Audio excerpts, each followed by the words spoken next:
Welcome. Hit that like button as you come in. Hit that like button as you come in.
All right. Good evening. Good evening. Good evening. Welcome everyone who is here. I see a lot of people in the chat already. Welcome over to the Real Precious. Those who are new, those who are returning. Welcome. Y'all know it's been a while since I've been live on a Wednesday, on a hump day. Okay, it's been a while. But somebody done had me come out on this lovely Wednesday to bring you guys a show. Okay. And I think y'all know who this person is. But before we get to introducing him, I want you guys to definitely hit the like button, share this live because there's going to be some questions asked and some answers given. Definitely subscribe to the channel and get your popcorn. I saw somebody in the chat had some popcorn. Okay, get you some popcorn. Get you some water because it's about to get hot up in here. Okay, get you something to drink. All right. Before we do that, before we get into the interview, I do want to let you guys know that tonight is sponsored by jecreativehosting.com.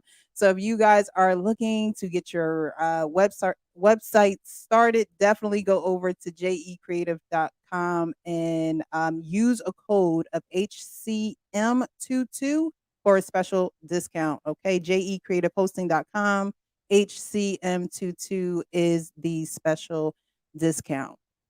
Now, back to business. Okay. Tonight we are going to be talking to Mr. Gil Cuero. I think I'm saying it right. Okay. From Married at First Sight season 13. Now, I need for y'all to let me know. Have y'all watched it? Have you tuned in? Have you seen a little bit of it? Okay. I'm gonna need some fire in the chat, hand clap, something. Let me know if you guys have seen it. But without further ado, I do want to bring Gil to the stage, y'all. What's up? Hello, Mr. Gil. How are you this evening? I'm great. Thank you for having me on. I'm excited. I would say a little nervous because I don't know what to expect, but nerves is always a good thing. You're gonna be in the hot seat. You're gonna be in the hot seat under pressure. All right, you're gonna be in the hot seat. You're a firefighter, so we know you know how to put out fires, but we're gonna start one tonight, okay? We're Got gonna you. start one tonight. You know what? Now, Before we continue, though, mm-hmm, it's Cuero Cuero. or American version Cuero. Not Cuero. That sounds so watered down. That sounds so boring. Yeah, so that's how that Cuero. most of these Americanos say it, Cuero. That's the easiest way to say it, but it's Cuero. Cuero. Got it. Got it. Got it. Gotcha. Now, I have to tell a story because, and it's gonna be a true story. But we were talking in the chat and I said that I had some beef with you because and this is just for jokes, but I really want to encourage those who are out there who don't necessarily believe in timing or think that things aren't going to happen for them. So 2021, so the show came out in 2021, correct? Correct. Right? So back at that time, I had a podcast called the Thirst Trap Podcast. Okay, it was me and my girl. Me and her played basketball together. We went all the way back to middle school, and me and her she co-hosts that podcast with me. Right. So back on December 13th, and I'm a Scorpio, so we keep receipts. Okay, okay. Back on December 13th, 2021, I reached out to you. Now, what's funny is I was watching Married at First Sight. Um, I would say maybe a month ago, maybe less than that. And I'm looking at you and I said, why does he look so familiar? I'm like, I know I haven't met him. I haven't met him. So why does he look so familiar? So I'm watching the show and I'm watching the show and I'm like, it's gonna kill me why he looks so familiar. So back when I had my podcast, I would have different people come on. I would reach out to different people and say, hey, would you like to come on to the podcast? And I said to you, good afternoon, Gil. We are the Thirst Trap Podcast, and we are going live tomorrow at 9 p.m. Eastern. Our topic is about men and healing their past traumas and what that looks like for them. We think you would be the perfect person to help give insight on this necessary conversation. If you're not available tomorrow, we would love for you to consider another Tuesday to go live. Thank you so much for your time. Here go big time, y'all. Here go big time. Here go big time. Here go big time. I responded. Hey, thanks for the consideration. You would have to get in contact with my PR rep. And then he puts the PR rep email, and I just put thank you. And after that, I never reached out to your PR rep because I'm like, oh, he big time. Like, No. I'll never, like, he'll never come on my little podcast and talk about healing and trauma. He ain't never going to do that. So I never reached out. So I'm watching the show and something told me to check my messages from my podcast page. And I said, oh my gosh.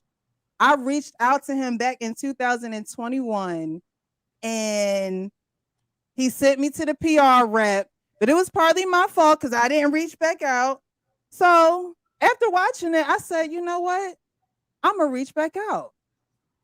I'm gonna do because I'm in sales, okay, and it's ABCs always Sales, be sales, closing. sales. Always Okay, be selling. always okay. So I said I'm gonna reach back out, and this time you answered me. So this is why we are here because you have to have persistence, folks. Okay, you got to be persistent. And I didn't think that I didn't say to myself, well, I'll catch him years down the line.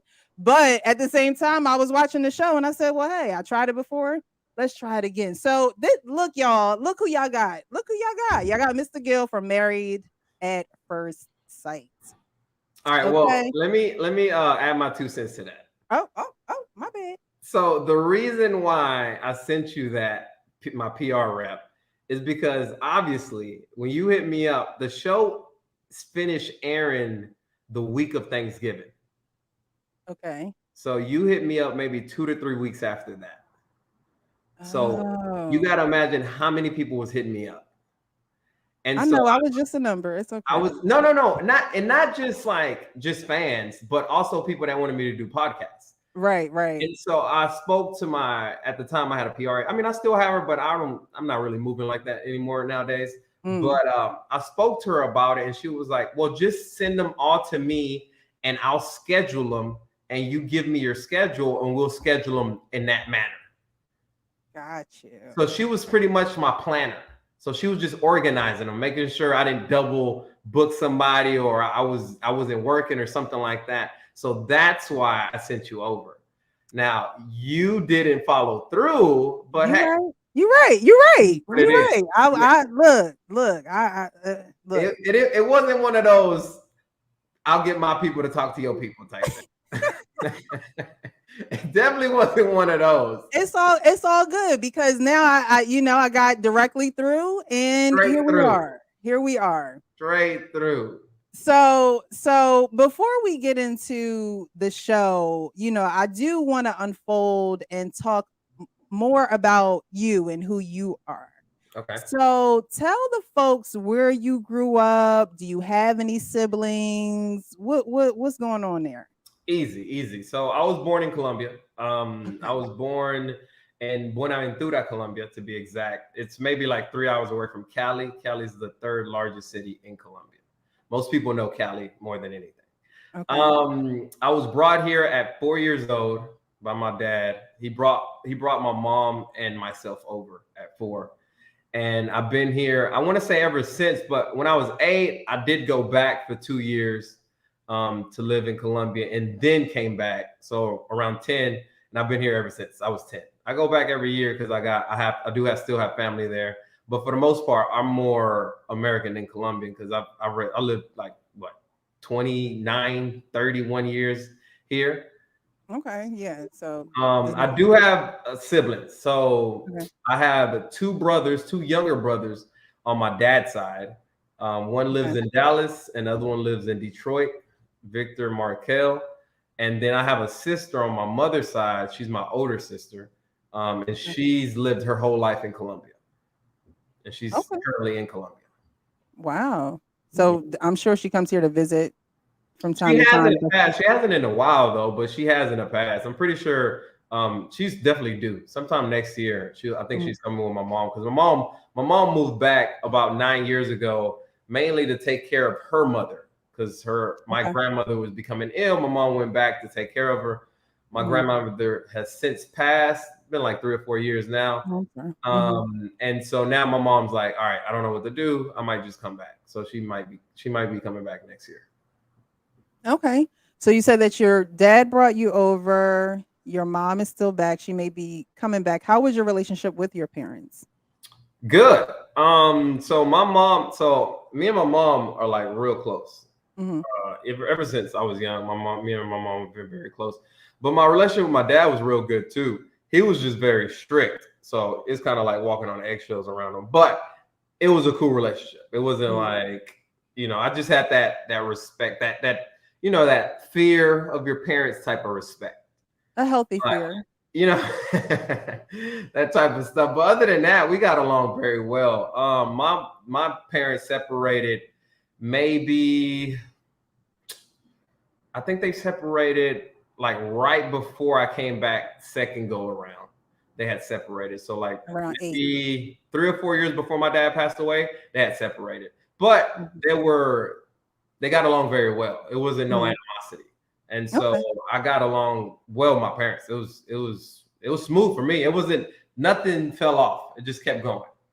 Okay, nice. Now you said that your dad passed away, and I know that you shared what happened to him and the show, but if someone hasn't watched the show, did you want to share that with the Yeah, yeah. viewers? It's been so long now. So my dad, he passed away in 99. So we'll be Mhm. in 24. So 24 years ago. Mhm. He was murdered in the apartment we were staying in. So somebody broke into the apartment and shot him. And they shot blindly, but one of the bullets hit. Mm. And so he passed away at the hospital. They was able to get Mhm. him to the hospital. They worked on him, and he passed away in the hospital. I was there that night when it happened. I was actually laying on the couch when they Mhm. broke into the apartment, and they just ran right by me. Like I, it's funny because the funny thing is, before that day, I've never slept with the covers over my head. Like I just couldn't stand it because it's too hot, right? Mhm. And that night, I was sleeping with the covers over my head. And then I just Mm. hear like a boom. I was 14. Yeah, I was 14. I hear like this boom because somebody kicked the door in. And like I hear all this commotion and I just froze. Like I couldn't even take the cover off my face just to see what was going on. I kind Right. of froze for like a good 5 seconds, felt like an eternity. And then after I heard the commotion and the gunshots, and then I just heard a lot of feet moving. So when I heard the feet moving, that's when I kind of came to, and I just took the covers off.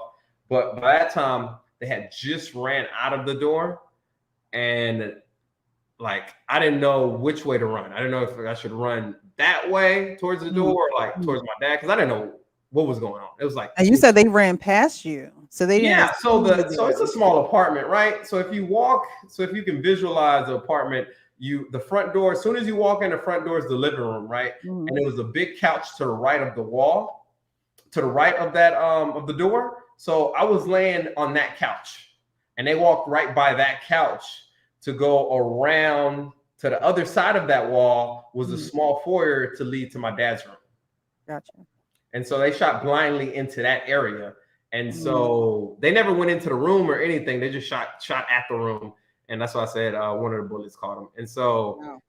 And so then I ran, like I said, I didn't know where to go. And then, but then I remember like my dad was in there with his girlfriend at the time, and she had her daughter with her. And so I ran over there, and then I saw my dad like looking out the window, and I'm like looking around to see like where his girlfriend's at because I couldn't see her. I didn't know where she was at. And then I heard some like a little baby crying, and so Mhm. they were in the closet hiding, obviously out of fear.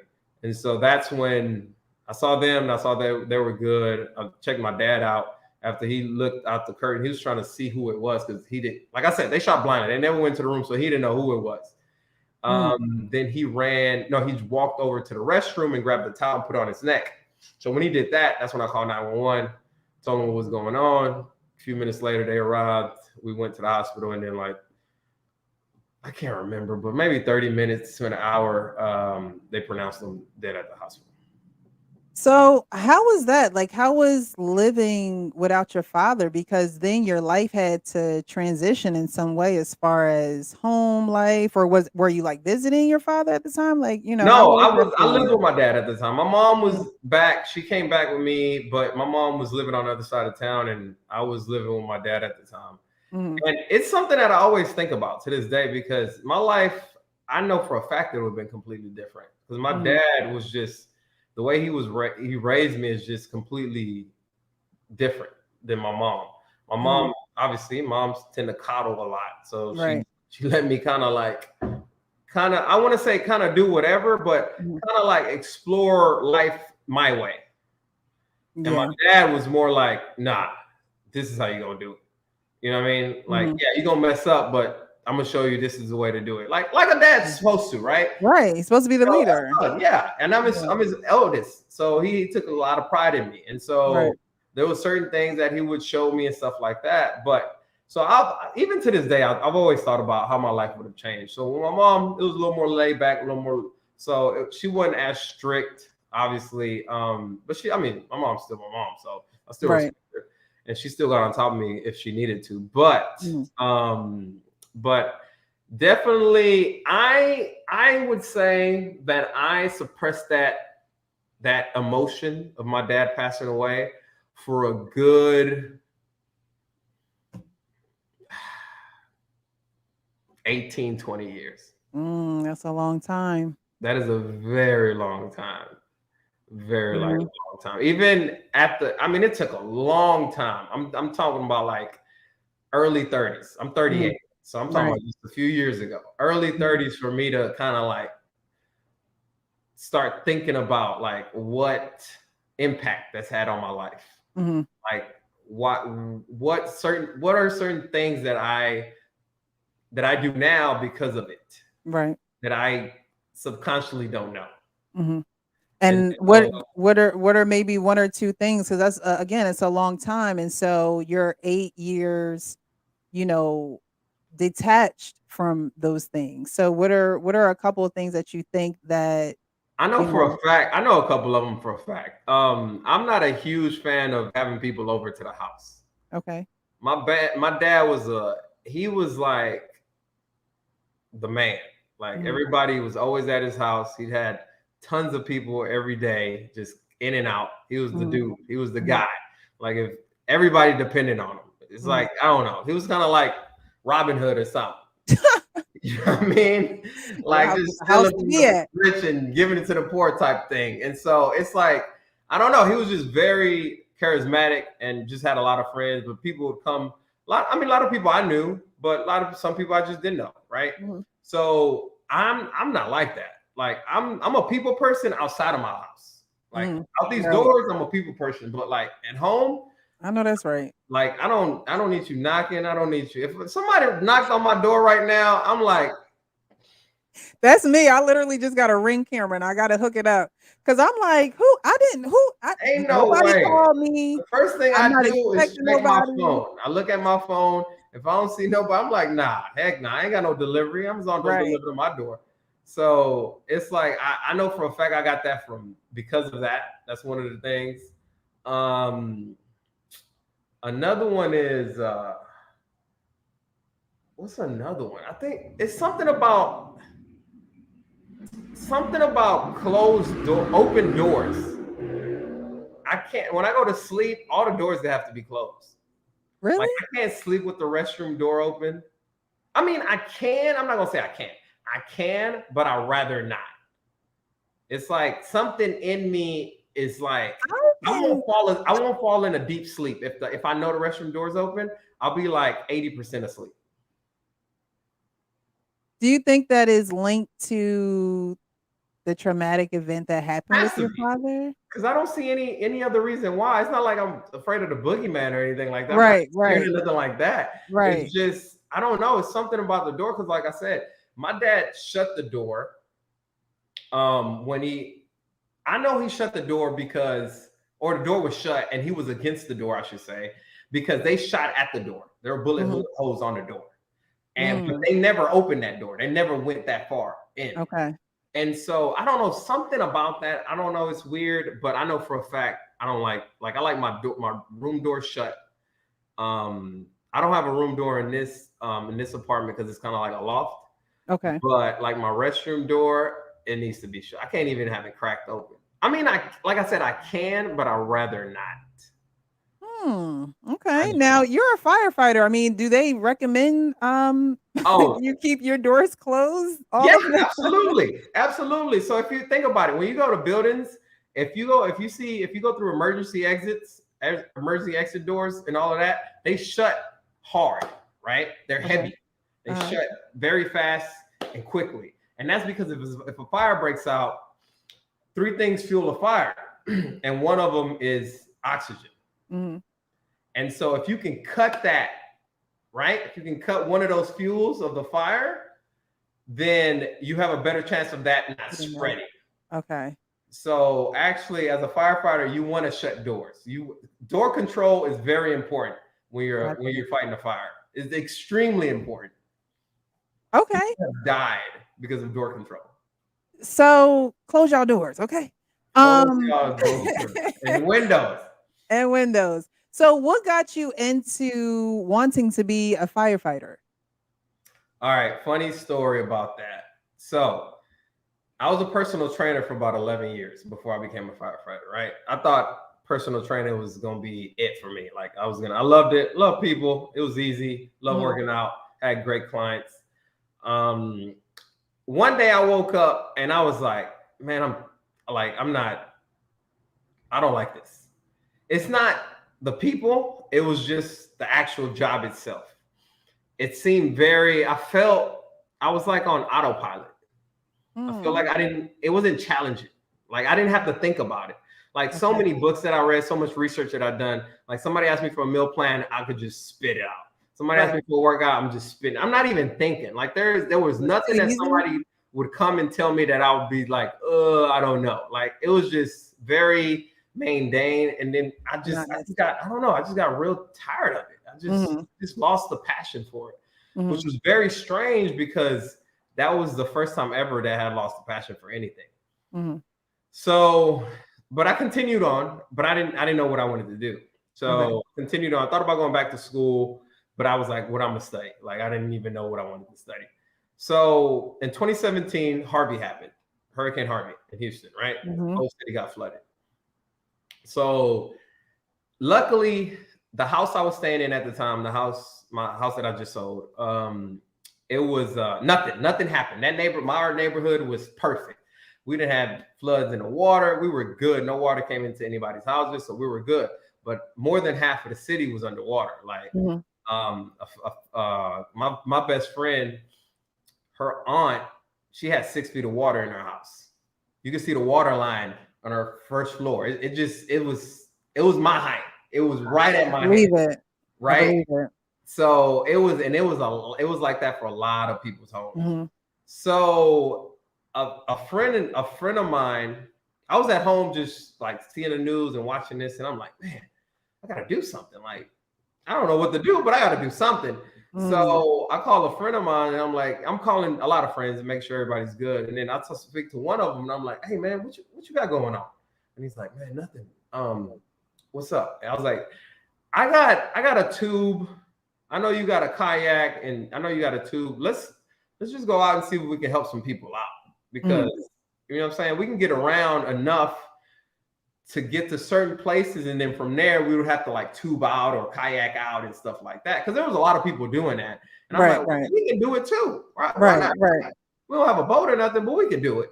So that's what we did. We spent about 3 to 4 days doing that. We would transport people because a lot of people were stuck in their homes and Mhm. they couldn't get out because it was like 3 or 4 feet of water outside of their homes, but they were there with like kids, or maybe they were there with an elder that they couldn't Right. So they just couldn't move leave out by like. themselves. Right, So right. we would be like a transport service. So we Mhm. would go there, put them on a tube or put them on a kayak, and Mhm. either swim out, push them out, drag them out, however we could to like a Wow. gas station or a hotel or wherever that was dry land and get them Mhm. out of their house Mhm. because the scare was that we was going to get more water and things was going to get worse and yada yada yada. Mhm. So after that, like after all that commotion, I was like, man, that was fun, right? I mean, it was sad, but to me, it was fun because I was like actively doing something and I didn't have to think about it. Okay. I was just moving. It was no time to think because you just have to be on it, right? And so I was like, man, I need to find a career where I can do that all the time. So I started thinking about it. I was like, man, I know they be having these tornadoes and all these little natural disasters around the nation. I know they have people that go out and do stuff, help out for them, but I'm like that doesn't happen often. I don't think I'm gonna make a career out of that. So I started thinking, and then I was talking to a friend of mine I actually went to high school with, and he had been a firefighter since we graduated high school. And he Mhm. told me a long time ago to look into the fire department, but at that time I was like, I had dreads.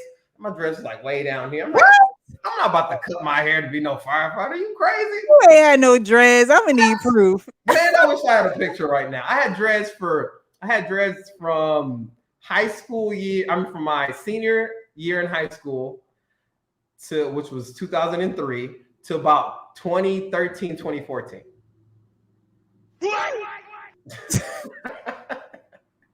My hair was like back here.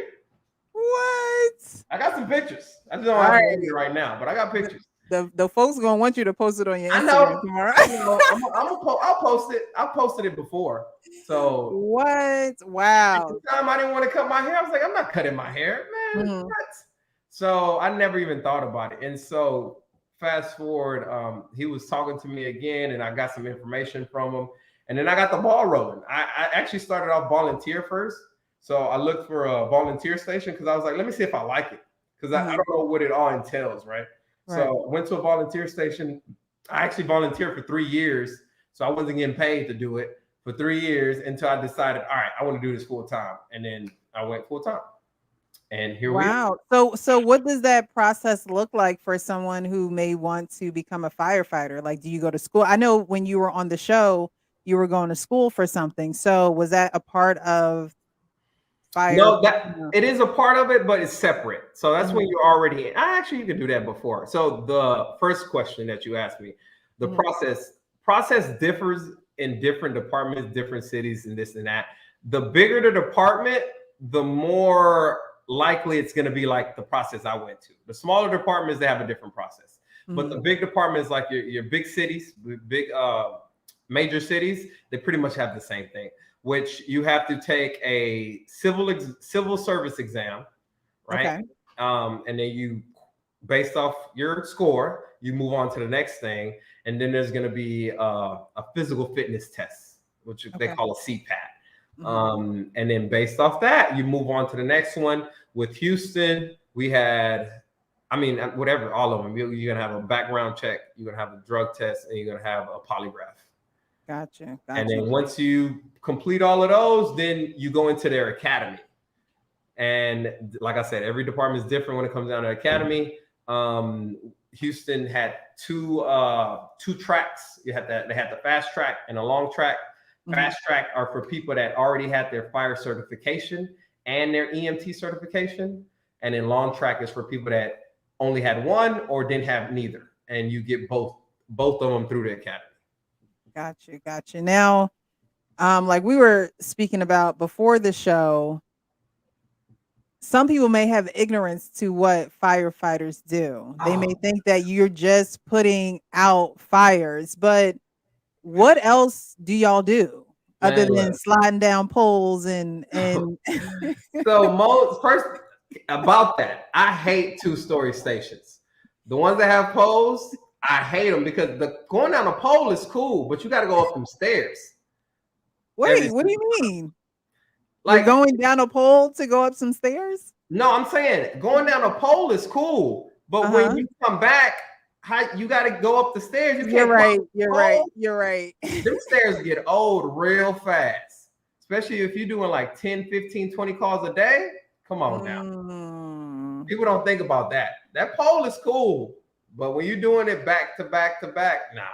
So when you guys get calls other than fires, like what else are you guys getting Okay. called out for? So with Houston, a lot of departments are like this. Most of the departments, I should say, are like this. Some are a little Mhm. different, but we do fire, EMS, and rescue, right? So all three categories. So everybody that works for Houston, except for like the old heads, and it's only like a good handful of those, are EMTs. Okay. Right? But we also have paramedics, but not everybody that's in Houston is a paramedic. Okay. But some departments, like Dallas, for instance, just 3 hours up the road, every firefighter in Dallas is a paramedic, Oh wow. right? Okay. So it just depends on the department. Mhm. We have EMTs and we have paramedics. So we get calls, man, we get at something as serious as a cardiac arrest, as motor vehicle incidents, tummy aches, Not tummy aches. tummy aches. They What come y'all through give with Tums abdominal and then pain. leave? But I'm telling you, people will call because they're hung over. So they're calling 911 and then it's Call it going to y'all? 911 and they're telling the dispatch, hey, my stomach hurts, I've been throwing up, yada yada yada, whatever they tell them, their symptoms. And then the dispatch will dispatch us. Because if it's not like even domestic violence, when the cops, if it's a psych issue, it's a domestic violence issue. If it's a gun, obviously, if it's a gunshot, we go there. But like even when police are involved, we still go because we have to check the patient. Because cops Gotcha. aren't EMTs, so they can't even put a band-aid on somebody. Right, right, So right. they can have a little scratch on they can break their nails, and the cops will call us out to look at their nail to make sure their nail's okay, so they can take them to jail or take them wherever they're gonna take them. Just Wow. Everybody has a job to do. I'm telling you. So we get called, like I told you earlier, right, lady? It's pretty hot in Houston right now. You know, we like low to mid to high hundreds, and a lady called because she couldn't get her windows up at the crib. You know, she called 911, so we went out there and we helped her get her windows up. And then that was the call. We went right back to the station. Mm-mm-mm. And then you got your frequent flyers that call, they know the system. So they know what to say to get people to come out. And so we come out, and it's probably the same person we had seen so many times. Somebody that jumps from hospital to hospital to hospital, and just a freaking flyer. Most of the times, those are homeless people. Most of the time, especially if we're closer to downtown, because if it's raining or something, they want a bed, or if they haven't eaten in a while, because the hospital will provide that. Right, right. So Somebody said, "Are you sure she didn't do it on purpose just to see you?" You be having people call to the station like, I got an emergency. No. This is me, Gil. Nah, because nobody has a station number. It's rare if you don't work for the fire department, you don't have a station number. You have either you either call 911 or you call like our department, like our department office. Like the but office. Not our actual station number. Like we have it, but Right. like civilians don't have it. Right. Civilians, y'all, look, you better call 911. Okay. All right. So I wanted to ask you, because watching Married at First Sight, it seems like faith is a part of who you are. So was it something that was introduced to you, or did something make you turn to God, where it was just like, where you been all my life? Like what I see that some, where you say you have to have faith, you're confident in things working out the way that they should work out, and that's, to me, that's faith driven a lot. And you don't see that in a lot of people. You see a lot of people giving up. You see a lot of people. I just had a show on Monday, like, why are you really single? You have men who just lose the stamina to keep going on the path that they want to be on, and for you it seems like there's some type of faith there. So what is it was it introduced to you, or did you grow up that way? So I would say I grew up that way. My mom is like a Christian to like she a Bible thumper, as we call it. Right? So she in it. I mean, when she's not at church, she listening to church on the radio. Okay. So my mom is very connected. And so when I was younger, I grew up Catholic. And my mom is still very much Catholic. And so it was just instilled in me. And so it was just, to me, it was the norm, right? But as I got older, I kind of leaned away from Catholicism, and I'm more Christian, right? I started going to a Christian church and just doing it that way. I would say lately, I'm iffy right now. I got a lot of questions, I should say. I believe in God. I'm iffy. Don't get me wrong. I believe in God. That's not the question. I just have other questions about certain things, because I've read the Bible. I haven't read it all, but I have read the Bible for sure. I wanted to ask you about that. So on Dear Wifey podcast, you said that you read the Bible in English, but you pray in Spanish. I thought that was interesting. Because my mom. So when I went to church, I always went to church, the Spanish church. Right. So I was so used to the Spanish, and it's Catholic, right? I was Catholic growing up. So all them hymns, everything was in Spanish, like all of them, the Lord's Prayer in Spanish, like everything was in Spanish. So when I pray, it's just natural for me to pray in Spanish. But when I read the Bible, I read it in English because I'm more comfortable speaking English than I am Spanish, even though most people can't tell. But it's like I said, I've been here since I was 4. I only spoke Spanish at home. Gotcha. But once I left home, it was only English. Because I've never spoken to my mom or my dad in English, ever. Wow. Yeah, I've only spoken to them in Spanish. So gotcha. So it was more natural to speak English. But like I said, since I went to church in Spanish, I knew I didn't know the Lord's Prayer in English. Like when I played ball, and back in middle school and high school, we say the Lord's Prayer, right? It took me a while to learn it. Where you say the Lord's Prayer at? Playing ball. Where'd you go? In football, we would say it on the bus on the way to the game. Okay. Yeah. I guess. Yeah. Y'all had some holy and saved sports players, huh? No, we always got a reverend on the team that's like Southern Baptist, and they're like, all right, everybody bow your heads. We got to. So not in the North. Always somebody on the team. I'm just kidding. Good. So it took me a while to learn it in English because while they were saying it in English, I was saying it in Spanish because I did not know it at all in English Okay. because I was so used to it. But when I read the Bible in the past, I absolutely read it in English. Got you. Got you. So you say you iffy. So what's up? I'm Like, iffy because I have a lot of questions about the Bible. Like, you know what it is? It's TikTok. TikTok is very informative. So I'm not talking about the nonsense of TikTok. I'm talking about like people that actually study this stuff. And okay. so Okay. it's come across my page where you got people that study the Bible, and it's like, the Bible's been around for so long. It's Right. been interpreted in so many ways. It's like, and there's a lot of stuff that contradicts itself in the Bible. So it's Mm. to me, it's like I have all these questions, and I mean, you can only go by faith because we don't know. I don't care who you are, you don't know the answer, Right. right? You're Right. just Right. going by faith, and which I completely respect. And I'm not here to sway anybody's opinion.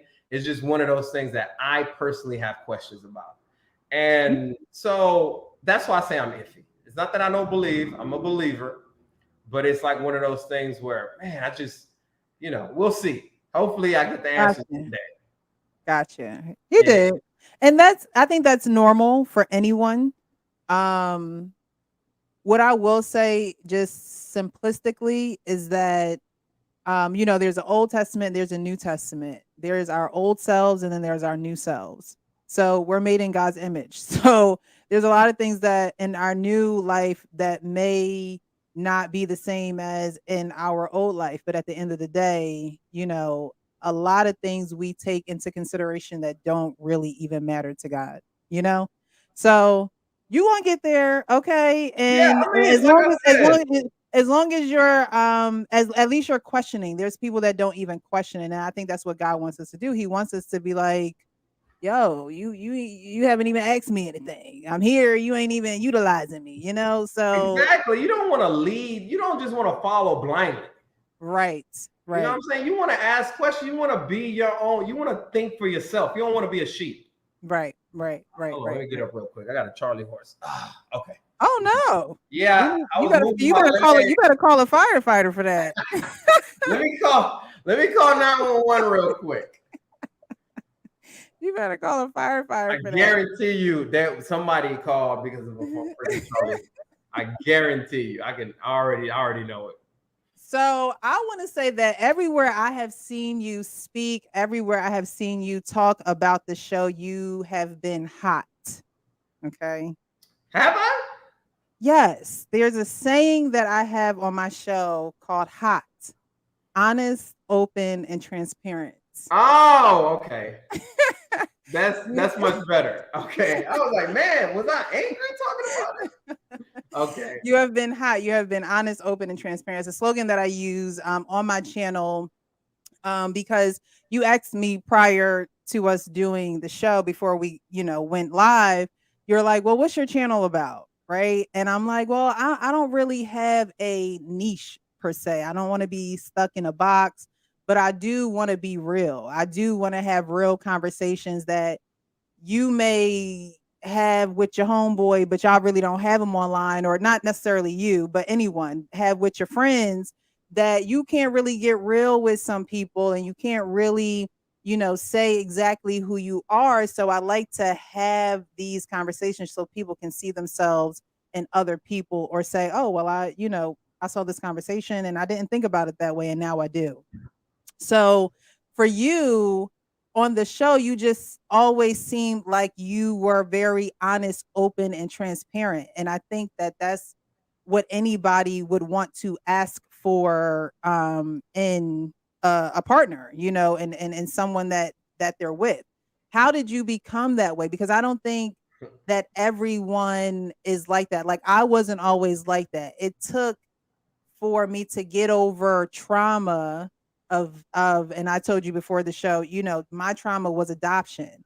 So it took for me to actually cleanse myself of that hurt and pain for me to then actually talk about that so that I could be open with everything else in my life. So with you, I see that you're very honest, open, and transparent.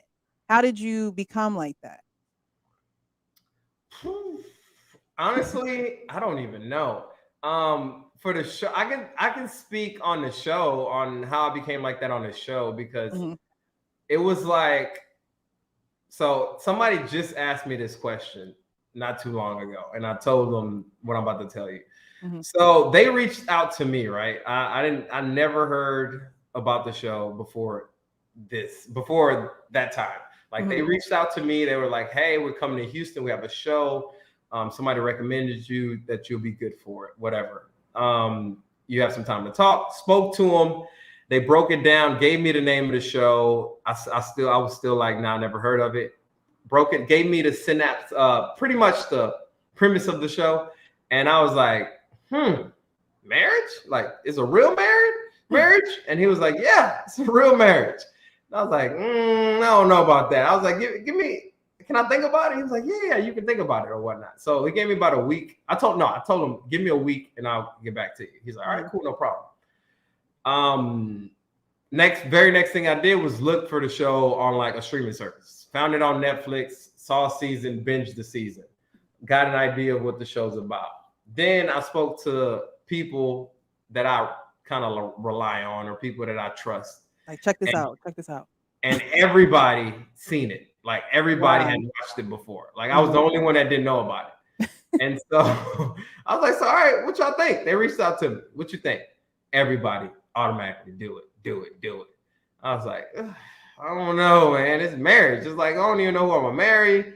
It's kind of strange, whatever. Do it, do it. Everybody's doing it." And I was like, then I started thinking about it, and I was like, "All right, cool. What the heck? I'll do it." Hit my guy back. I told him I'll do it. Let's go on with the process. But it's an interview now. It's filling out a questionnaire, doing this interviews. So I'm going through all this process of getting there to hopefully be picked to be on the show. And so the one thing I told myself is, all right, because like I said, I've never watched the show. I didn't know anything about it, but I knew marriage was the goal. So I told myself, all right, I have to do everything possible to come right because it wouldn't be fair for the person that I'm marrying for me to be how I am now. Like I Mhm. need to upgrade myself. Like I need to move completely different because I've never been married. I've never been married. I don't really have any good examples of a healthy, long-lasting marriage that I've seen personally, Mhm.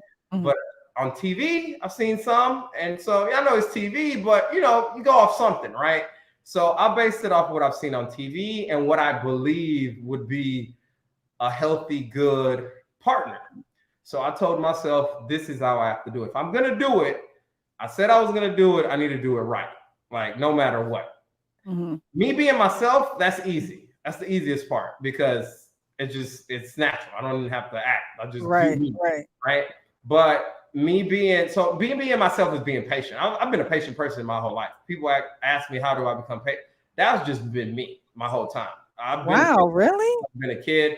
Obviously impatient about certain things, but for the most part, I've been a patient person. Mhm. So I never really rush a lot of stuff because I always like to live in a moment. Like even if I have something planned that's exciting 2 weeks from now, I'm like, yeah, that's cool. That's 2 weeks from now, but something great can happen tomorrow. Right. I'm just bypassing that for what's happening in 2 weeks. So I've always thought like that. Like Mhm. so that's why I kind of like I don't really get up for things until it actually happens. Gotcha. Like whatever it might be. I don't get nervous. I don't get excited. It's like, all right, let me get there first. Then when I'm there facing it, now the emotions can come. Mhm. And so that's kind of how I like attack a lot of things. And so, like I said, I told myself I have to move different. I cannot continue moving like I'm dating this person because I'm not dating this person. This person's my wife. I Mhm. can't continue moving like I'm single because I'm definitely not single. And I know we're just getting to know each other, but I still have to give her that respect because she is my spouse. And so Gotcha. I have to do everything in my power. Whatever I can control, I'm gonna do it to the T. I'm gonna do it Gotcha. to the max, I should To say. the T, to the hot, to the Yes, I'm T, gonna dot and hot. every I, cross every T, and do the best I can, and be the best husband I can. Because, Right. or in my opinion, what a good husband should be. Mm. So, I honestly felt like, going through it, I honestly don't feel like I did anything spectacular. Like, I've never watched my season, to be honest with you. I've never watched. I watched 20 minutes of episode 1 last week because I was working overtime at a station, and one of the guys knew I was on the show, but nobody else did, and he kept calling me Hollywood. And the captain was like, "Why do you keep calling you Hollywood?" And then he told them, and that was a whole big deal. Next thing you know, they putting it on Netflix, and we watching it right now. So you haven't watched your season? Nah, I haven't watched not one episode. Wow. I have Now, no desire to watch an episode. Like, okay. it's So, not good or bad. It's just like I lived it. right, and you actually, like you said, you felt as though that you weren't doing anything spectacular. And I think when you say that, a lot of people look at marriage and think that they have to do something spectacular, right? They feel like they have to put on this big show when all you really have to do is be respectful, be willing to love, be willing to put your best foot forward, and roll with the punches as they come. So before we talk about that, um being in that marriage, how was dating for you before even going on a show? Because you said that someone kind of like nominated you for the show. So Yeah, so would you somebody have your referred me. So when you fill out the questionnaire, it's 200 questions on that questionnaire, right? Mhm. The very last question is, do you know anybody that would be good for this show? And you put their name and their number. So is that person applying as well, or they're just filling out That a person random? had to apply. Gotcha. And it had to Okay. have been a woman because the women were casted first. Oh, okay. Okay. Because I can't think of, but to this day, it's funny because to this day, I don't know who it was. Wow. They never came for, they couldn't tell me, but then Mhm. they never came for, like, I still don't know. I mean, I know a lot of people, but I mean, it's been 2 years. You can come out and be like, hey, I put your name down. Like, it'll be okay. Like, I Right. wouldn't be mad or anything, but to this day, I don't know. So yeah, they referred me to the show. Uh-huh. And yeah, so your question was? How was dating before Oh being yeah, dating on? prior to it. It was okay. I mean, I'm not gonna sit here and say that I wasn't dating. I dated fine. Fun fact is, I've dated more women with kids than without. So I'm more used to dating women with kids, right? Mhm. Right before that, I was seeing somebody not too long ago before I started like the process of the interviews, maybe like 3 months before that. And that was like a 5-month situationship. Mhm. She had a kid and things just didn't pan out. So dating was okay. I had 2 long-term-ish relationships before that. But I mean, it was fine. It's just I think there's only been one girl of the girls that I've dated. I hope they're not watching this, but there's only been one that I would have probably asked to marry me Okay. of the girls that I've dated. So you weren't in a desperate situation where it's just like, oh my God, I'm tired of dating. Let me go on this show and this is gonna be the last straw because Lord Jesus, I can't get a date worth of nothing. You didn't have those problems. Somebody No, actually absolutely not. referred you, Yeah, and not it to was just even like a brag. happenstance type of thing. Yeah, not to brag or nothing, but no, absolutely not. I didn't have any of those problems. But the thing is, I wanted marriage, right? Right, right. And we know dating it's 50-50. Nowadays, it's tougher than that. Mhm. And so the way they presented the show to me was, okay, so what you're gonna do is we have 3 experts, and those 3 experts are a relationship counselor. They broke down the therapist to me, Right, right, right? right, right. Each one of them, and they were like, they're gonna pick and choose 2 couples. They're gonna put them together. You won't Mhm. know who your wife is until you get married. So in my mind, I'm thinking, okay, they got a relationship expert, they got a marriage counselor, they got a couples therapist, they got a sex therapist, they got a sociologist. Man, I mean, why not? Like, that sounds like, you got some experts in your back pocket. If they can't pick somebody for you, then what's going on? Right? So Right. I'm like, so I thought of it like, okay, let's try, let's see what's up. Like, yeah, Uh-huh. I'm gonna give it a go. It hasn't been working. I'm not married. I haven't been married. So why not? Let's do it. Yeah, but it doesn't mean it's a loss. You know what I mean? Nothing Correct. is wasted. So, Correct. at least you were going into it saying, I have all the tools. I I mean, if it fails, it's not because I didn't try or because I didn't give it all that I had, and that's what it looked like to me. You were willing to fight to the bitter end. So it definitely you can definitely tell that you were in it to win it, you know. So what was it like having the cameras all up in your business? Because I always say for content creation, right? I'm like, I don't know how people have time to like film their content, edit their content. I said, I just need cameras around me all the time. But then I thought about it like, if I don't know. I don't know if I can have cameras around me all the time. So what was it like having cameras around you all the time? Because like you had never been on TV before, so this was new for you, right? I mean, I've been on TV, but like nothing like that. Like Un I had done poquito, like little un news poquito. segments and stuff like this. But no, it wasn't a problem at all. I didn't even care. Like it was after like the first couple of days, it was just whatever. It was just part of it. Like I wasn't Mhm. gonna change or be who I like. I was just me. It was the camera was gonna get was what it was gonna get. I'm way too lazy to try to fake it or nah. It's just easier being yourself and just keep it rolling. Like y'all, either you hate it or love it. We gonna keep it pushing. Now, I wanted to ask you, was there anything that was edited out that you wish they would have kept in, but you ain't even watch it? And that's why I want to watch it. Like now I'm curious because that's the one thing where I'm kind of like want to watch because they did edit it. Like I did live it, but who's to say that they aired everything that I lived?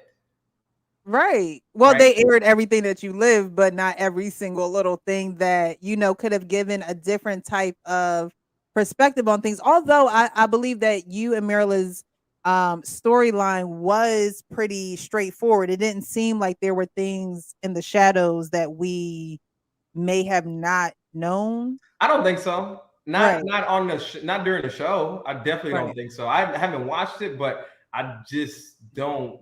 I think everything, like you said, was very straightforward between her and myself. So like, but I am curious. One day I'm gonna watch it. I don't know when. Maybe I don't know. Maybe I don't know when.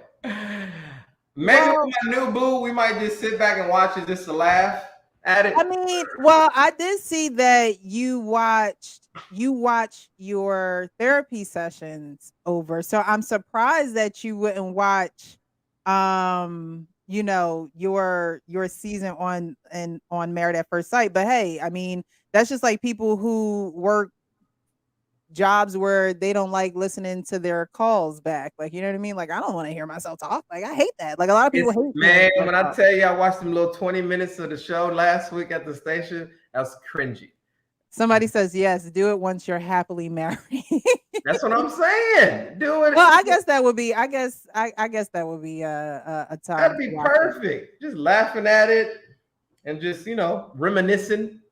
So, have you been in a relationship where you have lived with someone before? Yes, I have. So I was in a relationship for 2 years. I had an ex. I moved her into my house that I had. Okay, so but it wasn't like Married at First Sight. So, how was it Really not. living with a complete stranger, literally? No, I would honestly say we were very comfortable with each other because we would Okay. ask that question to each other all the time. Like, how do you feel? Like, Mhm. this is weird to you? It was like, nah, it's whatever. Okay.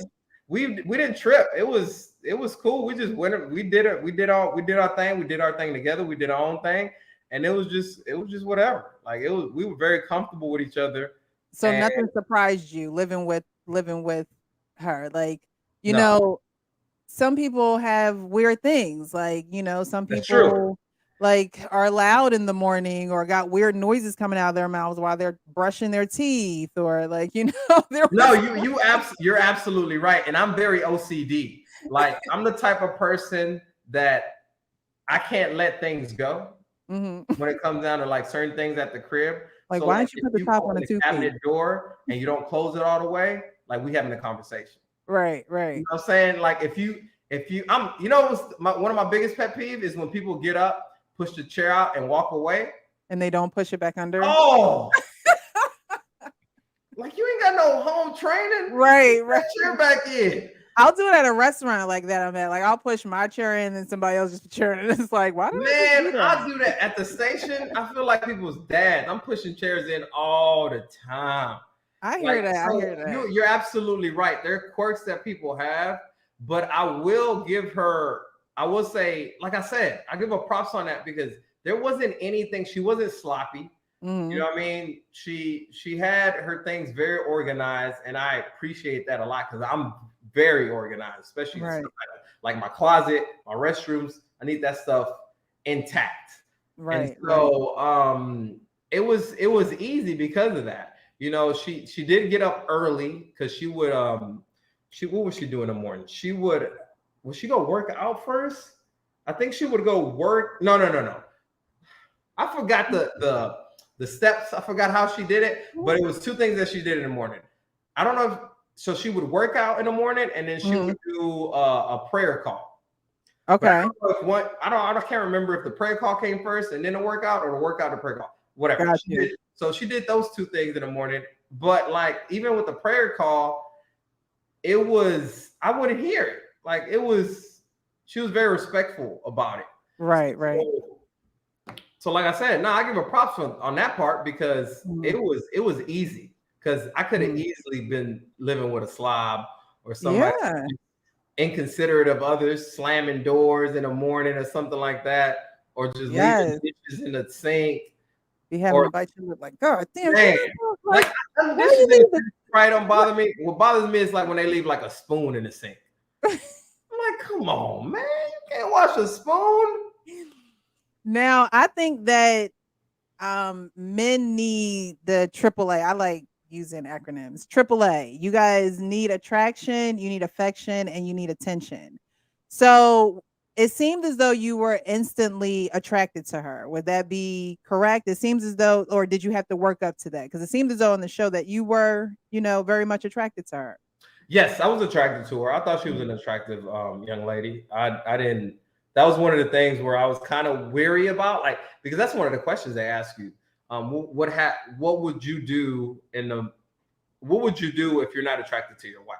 Like that's one of the Mhm. questions. Mhm. And so obviously that question kind of stuck in my head, and I asked myself like, what will I do? Like I answered it, but I gave a little politically correct answer. But in my Right. mind, I'm like, man, what will I really do if I'm not attracted to this person? But I was like, you know what, man, it's out of my hands. I can't control that. If I'm not attracted to this person, that doesn't mean it's all done, right? Right. I still have to go forward with it and see this out. It's only 8 weeks, right? Mhm. Like if it doesn't work out, if the attraction doesn't grow at all, it's cool. We just call it a day at the end of the 8 weeks. Okay, so you was attracted to her, but the Yes, I was affection. attracted to her. I saw her. I was like, okay, cool, check. Okay, that's check. So affection. You couldn't get a kiss. That took a while. Affection Did took a could you while. at least get a church hug? I mean, I would did no, the she would give me a hug. I fist would get a pump? hug. It took a while, but the funny thing is when we got there, it was like it went head on. It was just Got you. like everything that all that time I waited was like, Worth it. yeah, completely worth it because I completely forgot that I waited Mm. because it I came mean, in that's like how a respectful tsunami. he is. Like the affection came in like a tsunami. So it was like, oh, okay, so she is affectionate. She just, Taking took her her time, time. whatever. Yeah. Right. So, Right. and I never really pushed it because for me, I was very confident that she was attracted to me. I'm not trying to sound cocky or anything, but I felt like if she was, you can tell when a Right. woman's not attracted to you at all, right? If I felt anything like that, I would have probably moved differently. I would have probably reacted differently, or just towards her, I would have just behaved differently. But I felt like she was attractive, and she just said she had to just take her time. And I Right. completely understood it, because not everybody was coming into this thinking the way I was thinking. So Mhm. I know people think differently, people move differently. So I just had to give her her time, give her her pace, and stick to her pace, which is okay. Right. Right, right. And you were very respectful and honoring her wishes, and you know, it didn't seem as though you took that as rejection, because a lot of men would have taken that as a slight rejection and maybe have internalized it a certain way. And maybe you did for a little bit. I mean, honestly speaking, being real, it's understandable, but then again, it's like, you know, you have to know your level of affection and attraction that you're willing to give. And so when someone isn't willing to give it back to you, you kind of do question, but you're also understanding of what's going on and what the process is too. True. And you know what helps? When you've What? been rejected enough in a past, you kind of understand what true rejection is, and what, Mm, you know what I mean? Like, you can yeah. tell the difference from it. So somebody that's been rejected, I've been rejected in the past plenty of times. Hmm. So rejection doesn't affect me. If somebody Right. rejects me, it's all right, cool, whatever. It is what it is. We Right. move Right. on, Right. go to the next one. But some people Right. take it to heart, like you said. And you should Hmm. never take rejection to heart, because why would you want somebody? Well, like, you shouldn't be trying to make somebody like you. Hmm. Like, you want to be with the person that likes you. Like the people that like you. Like, I understand maybe this person doesn't know you exist, so you make yourself known. But if Right. this person doesn't like you after that, then leave it at that. Hmm. Because Right. there's somebody out there that's gonna like you as much as that person doesn't like you. That's true. That's And true. so I've been rejected enough to know that when she was like, no, no, no, but she was still showing affection in different ways, I was like, oh, okay, this is how she does it. So Hmm. let's see this out. Right. Right. Right. All right, so we're gonna take a break and answer, or I'm gonna ask you some of the questions that I've been seeing in the chat, and I have been starring, and Do it. then we'll get back to some of the questions that I have. So we have Martha who says, "Do you still believe in marrying someone at a church?" Yeah, yeah. I haven't thought about that one in a while, but yeah, because more than likely, I feel like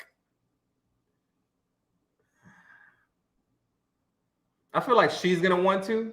Hmm. Not saying who, I don't know who she is, but I just Hmm. feel like that, like my wife is gonna want to, and I'm Hmm. perfectly fine with that, because Okay. I definitely want to get married by, like, a pastor or reverend, somebody like that. I'm not trying to get married like by my best friend that's ordained or something like that. Say we ain't gonna be in the backyard, Josh. Nah, not at all. All right, so we have Tia who said, "What season do you watch?" And I believe she was referring to when you did watch a little bit of Oh it. yes, it was season 9. It was Charlotte. Season 9, Charlotte. And I have to say, I don't think I watched your season, and I may have watched another season, but I don't remember exactly which Because one on it was. Netflix at the time, that was the only season that was on Netflix, was season Okay. 9. But Okay. if I would have had, I didn't have Hulu. Apparently, Hulu had them all, so I would have Oh. seen more on Hulu. But I didn't have Better get Hulu, the so Hulu username and password, y'all. Get all the seasons. All right. So what the Harris Tri Media Group, thank you so much for being here. It's my people's over there. What the difference? Most people don't really know the person they marry anyway. They're too worried about who paying the dinner. I wanted to just highlight that comment. Here's another question from Tia who says, "Do you feel like being on the show has made you a better person? How have you grown or changed since the show?" first part, do I feel like it's made me a better person? No, I'm the exact same person I was before this show. No, well, in that sense, I'm the same person that I was before Right. than I am now. Have I grown or changed? I don't feel like I've grown, but I've changed a little bit. Meaning that what I've learned from it is that basically stick to your guts. Like, there's certain things that that you truly believe in when it comes down, but I gotta I gotta I gotta say this carefully, because some people are gonna take this and go completely left with it. I mean, like morals and values, those type of things. Like when you grow up with certain morals and values and you respect yourself a certain way and you truly believe in that, stick to that. With it. Now I'm not talking about like these little like aesthetic stuff and this nonsense that doesn't matter. Stick to it. So like for me, when I hear the phrase, if I hear any woman, if I'm talking to the woman and if I hear her say, I'm not going to change for anybody, I'm immediately done with that person. Like there's no need for us to continue even speaking because to me, that's very egotistical and that's very selfish because a person is willing to change for a job, but they're not going to change for like somebody you're supposed to spend the rest of your life with. Like you're supposed to change. Like you in year 1 of marriage, it shouldn't be like year 10 and year 12. Oh shoot, not that far. Year 4, year 5. You're gonna grow. You know what I mean? And you want to grow together. Now, you know, maybe one grows quicker than the other, but that's why y'all a couple, right? It's supposed to help each other out, help each other grow. And so when somebody says, I'm not changing for anybody, this is who I am, either you take it or like it, you take it or leave it, I'm leaving it. And I'm not even about to argue. Right. So, like I said, I'm going to, like, the way I've changed is truly sticking to what I believe is the right thing. And when, even if I don't believe is the right thing, hear them out. Yeah. Like, see, because a lot of people, so we all see the world through different lenses. We've all experienced life completely different. So sometimes you have to see how that person thinks and why they say the things they're saying or do the things they're saying before you up and judge. Nah, that ain't how it is. Like, how you know? Like this person's been doing it like that their whole life. Right. So right. It's pretty. I mean, it sounds fair to me. That sounds pretty fair to me. You know, hear them out, and then if things sound a little murky, then you stage left and you bounce. Right. But at least give them a chance. And so, like I said, to answer that question, the way I've changed is to truly stick into what I believe is the truth. And sometimes nine times out of 10, I'm gonna get it right. I might miss one, but it is what it is. You got to live with that. Yeah, that's true. And that's also where faith comes in at too, because you just don't know. You just don't know. So, being able to be open-minded and things like that is very important, but also being able to have discernment of when it's time to go, it's time to go. Absolutely. All right. And on to the next question. Did you ever propose to a girl? Never. I've never proposed to a girl. I really want to propose to a girl. Like I've had ideas because I know for a fact it's not going to be like, it depends on who it is. I can't say this is what I'm going to do to whoever. No, it depends because everybody's different. Right. Somebody might not want something so flashy. Somebody might want, but I am excited for the day I'll propose to a girl, but I have never proposed to a girl. Haven't yet. Not yet. All right. So Tia says, did you feel you weren't finding marriage material on your own? No, I feel like I found marriage material on my own, but I felt like at the time I wasn't ready for marriage. To tell you the truth, it wasn't even because I can think of a couple girls that I dated that for sure I would have married, but I wasn't emotionally ready, emotionally intelligent enough for that, and I just wasn't with it. Like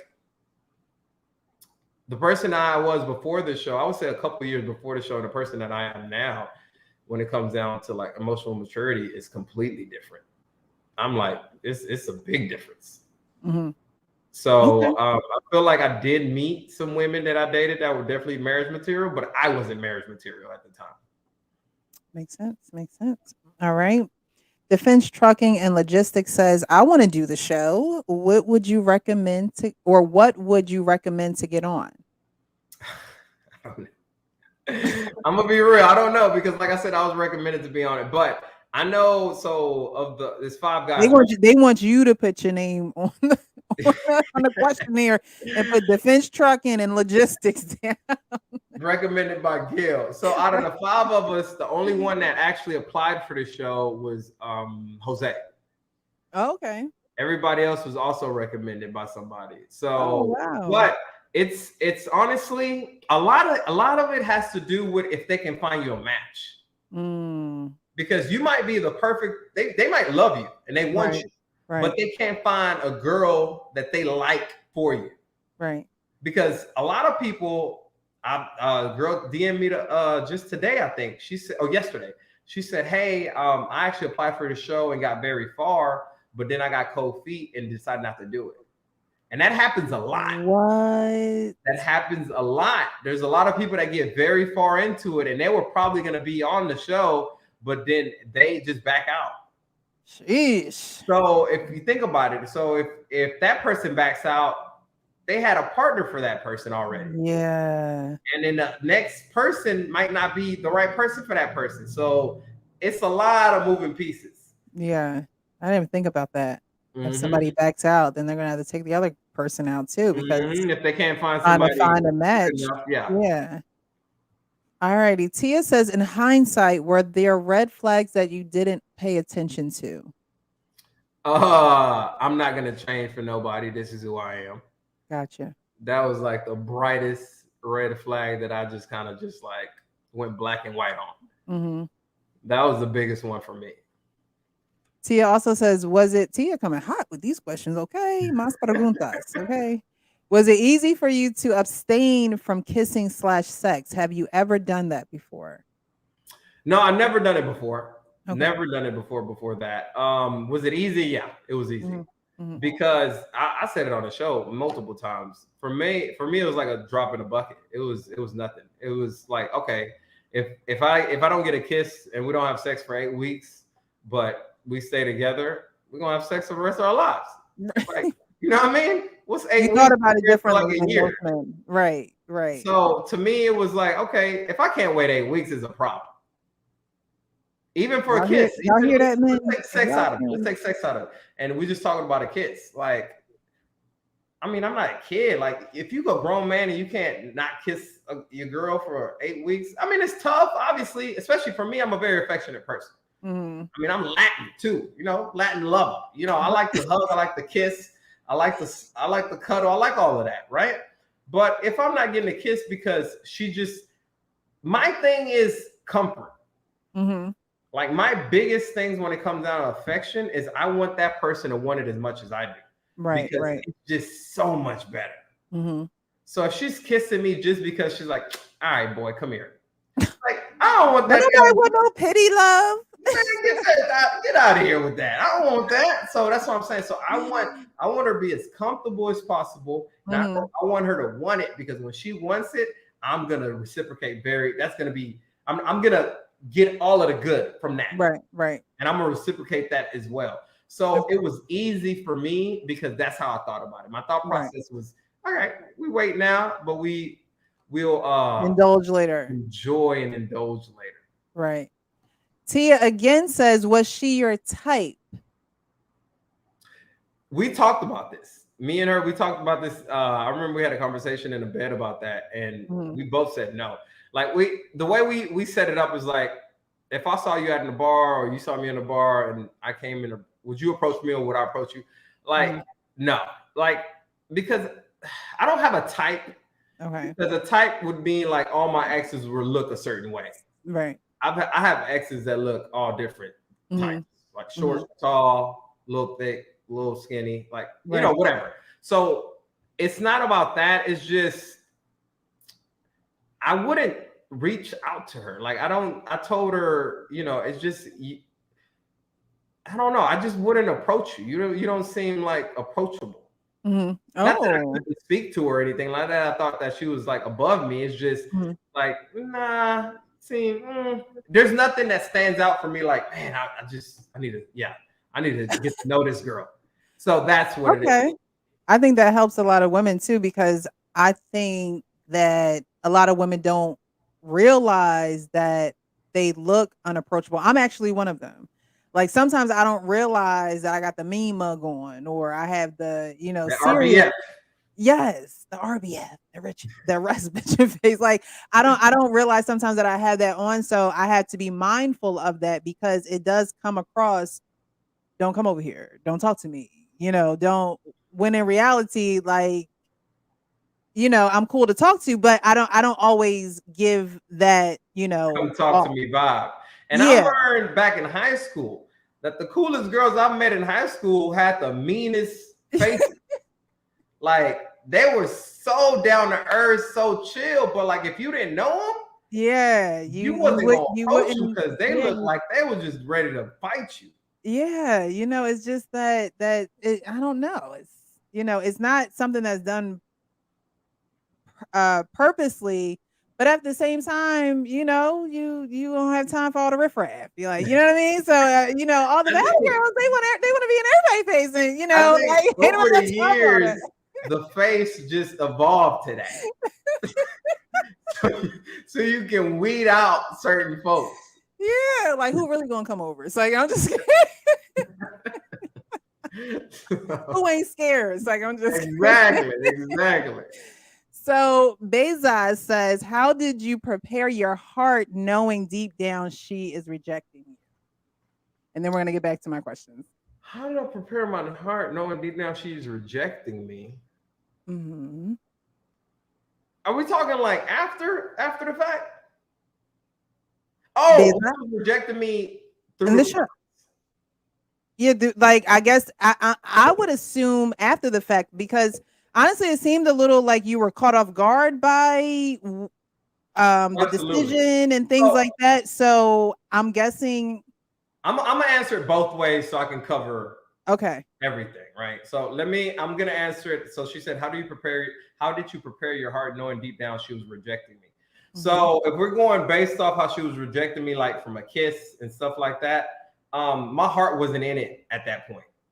Like it was way too early for me to. I do wear my heart on my sleeve, and I'm a hopeless romantic and all that, but Mm-hmm. I'm no dummy. Like you can't.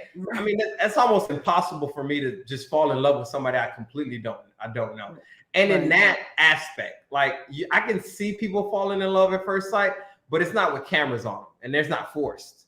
You know what I mean? It's Mm-hmm. something that Mm-hmm. happen organically. So my Right. heart wasn't in it yet at that point.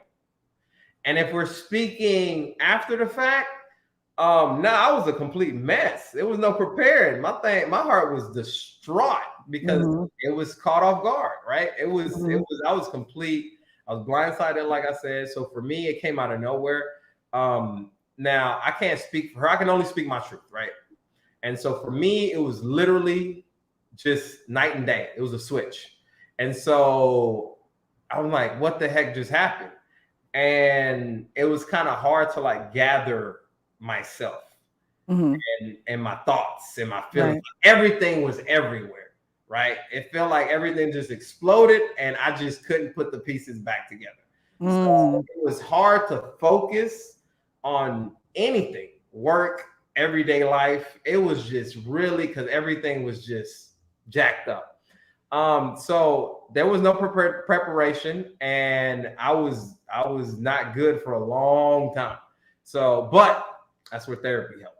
Right. I went to therapy, and I would say the biggest thing for how therapy helped me. I don't know if it'll help other people this way, but for me, it helped organize my thoughts. Mm-hmm. It helped me focus on certain things at a certain time. It helped me like just pinpoint certain stuff and navigate through that hurt. Like it's still gonna hurt. Right. Right. It is Right. what But it now is. you have the tools. You allow yourself to hurt. You give yourself that time, and you understand that this is part of the process. Now you Mm-hmm. don't see that. I'm speaking about it like it's smooth because Right. when I went through therapy, like I walked out a couple of sessions. I told her I ain't coming back. This is nonsense. This is BS. You know, I didn't speak to my therapist for like a month, and then I hit her back. I was like, all right, I think I'm ready. And Mm-hmm. I was still with like, but I gave it time. I gave it time, and I kept Mm-hmm. going. I just kind of like I was faking it till I made it. I was going because I was like, all right, let me hear her out. Let me hear her out. And then things started to make sense. Mm-hmm. Then my mind started to like change, and I wasn't thinking so negatively, and so like I wasn't as sad, I guess you could say. and Mm. and like I felt myself coming back to who I was. And That's good. so, just how I was moving about my day at work. And at the time I was going through paramedic school, and how I was interacting with people, because I wouldn't speak to anybody. And that's not me. Like Mm. I'm a very people person. Like I said, outside these doors, I'm very, very charismatic. I talk to a lot of people, make people feel good. My thing is I always want to make people feel good, because you don't never know what people are going through, right? So I try to stay as optimistic as I can, because I know that's gonna bounce off of somewhere. Like it's gonna Mhm. attack somebody, or it's gonna put a smile to somebody, right? But at the time, I wasn't feeling that way. But like I said, slowly but surely with therapy, I felt myself getting back to that. And then once I felt that, I was like, okay, this is helping. And so then I started to take it more seriously. And I recorded my sessions. So Yeah, I saw that. I was like, "Okay, recording the game and I watching would the record tape my back." sessions and I would play it back, and I would because I was playing more of what she was saying, because she was giving me so much information. Like at that point, you hear it and you understand it, but then when you leave, it's some things that you forget. Mhm. And so it's Yeah. like, now let me play that back. I remember Right, she told right. me this little gem. She told me this little uh uh like she would give me like little activities, little things to do. And so sometimes I'd forget. And so I would play it back to see how it was, or how she would explain something.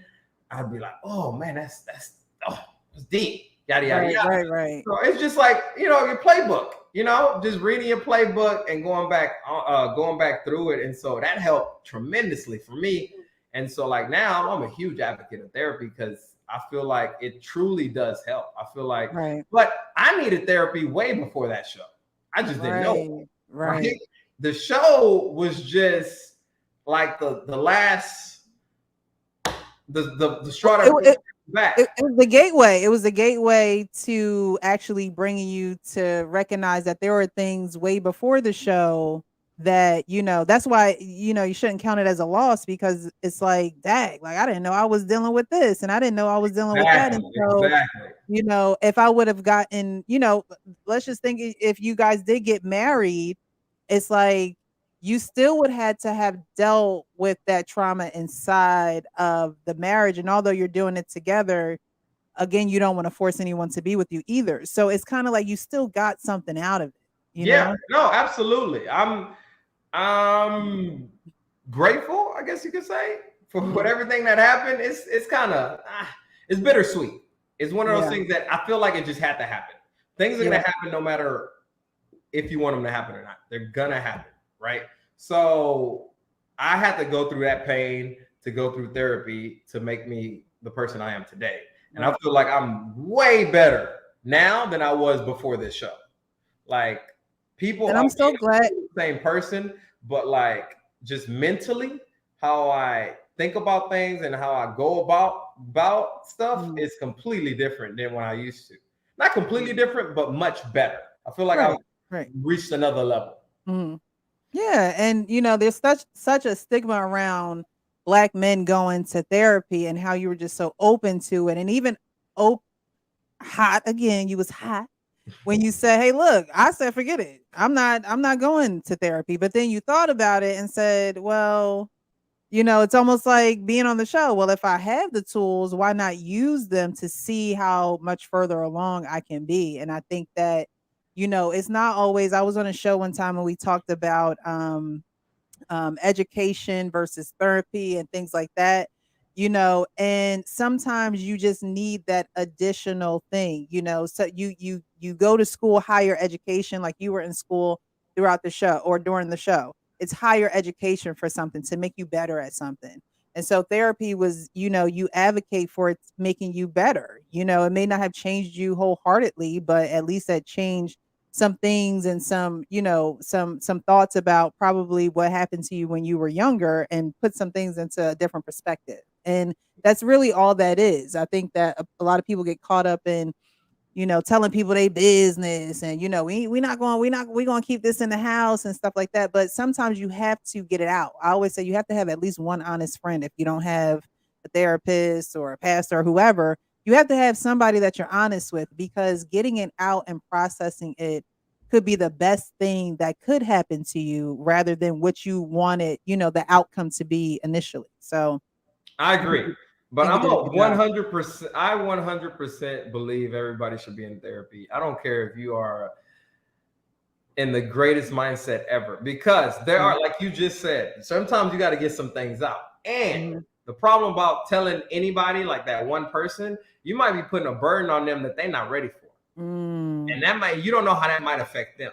yeah. Like, you might have somebody that's pretty good that could just hear it, goes in through one ear, not the other. But you might have somebody that's very empathetic, which, if it's a good friend, they're gonna be very empathetic, and they're Right. gonna feel that hurt. Mhm. And now they're feeling that burden. And so you Right. have to be careful on what you tell people, because some people Mhm. have some legit trauma that it should be handled more like with a professional. Right. Because Right. this person, they hear this stuff all the time.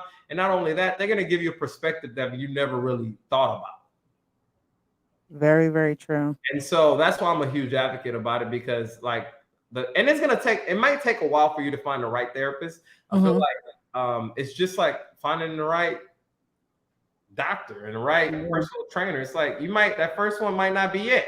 You got to Right. find somebody that you can click with, Mhm. whether it's the same gender, same race, whatever the case, somebody young, old, whatever the case. You got to take time to find the right person. Because when you find the right person, you're gonna feel like it's not gonna feel like therapy. It's gonna Right. feel like Right. it's gonna feel like growth. It's gonna feel Release. like this Yeah. person is helping me be the best version of me. Yeah.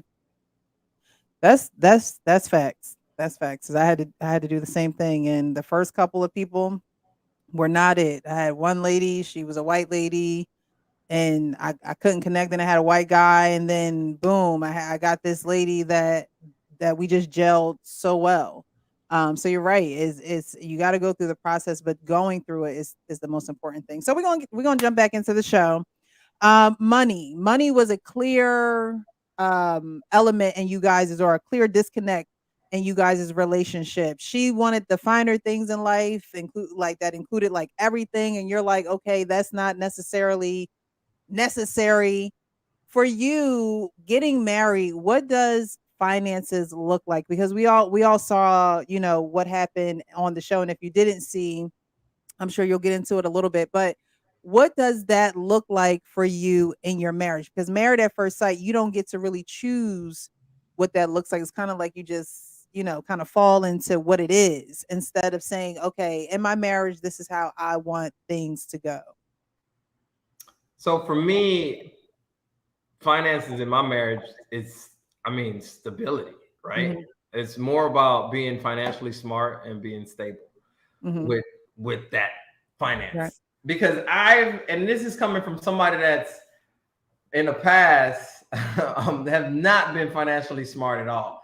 Because Hmm. when I was younger, I would say my 20s up into my late 20s, I would say even up to my early 30s, probably 30, 31 is where I Okay. realized, all right, I need to stop thinking that way.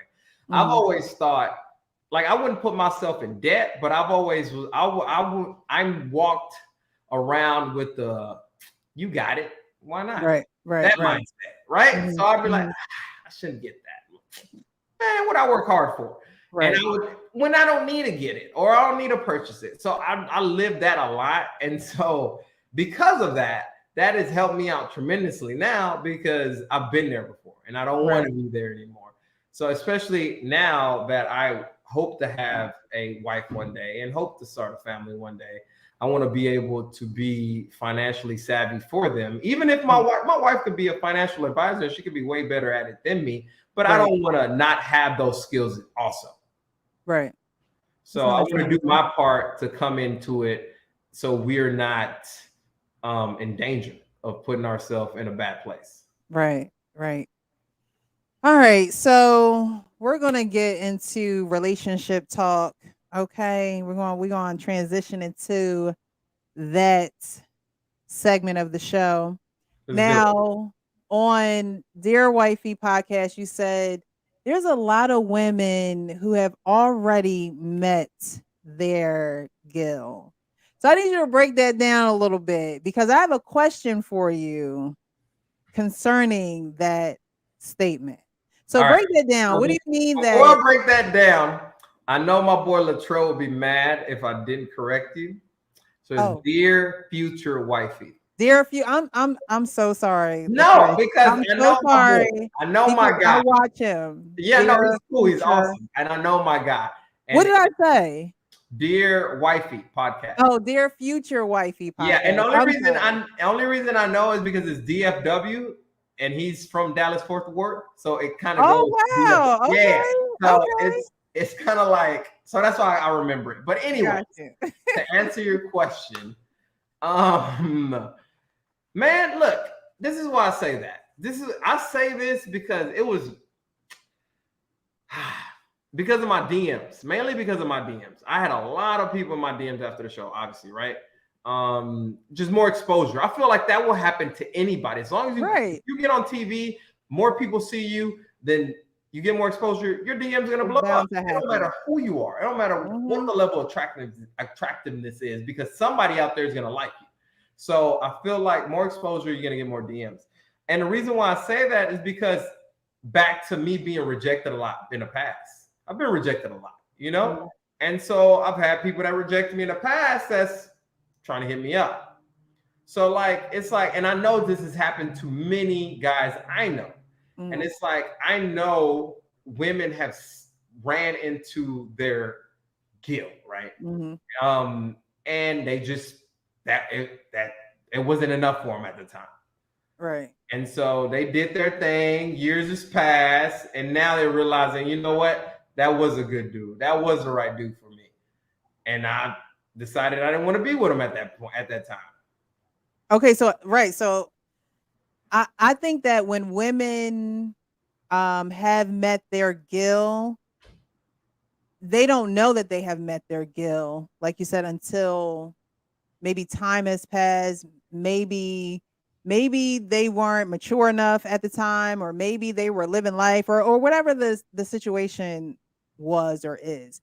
My question to you, Gil, is, you know, would Gil still want that woman that passed him up? Like, would, so like, we make this statement like, oh well, you already met your Gil.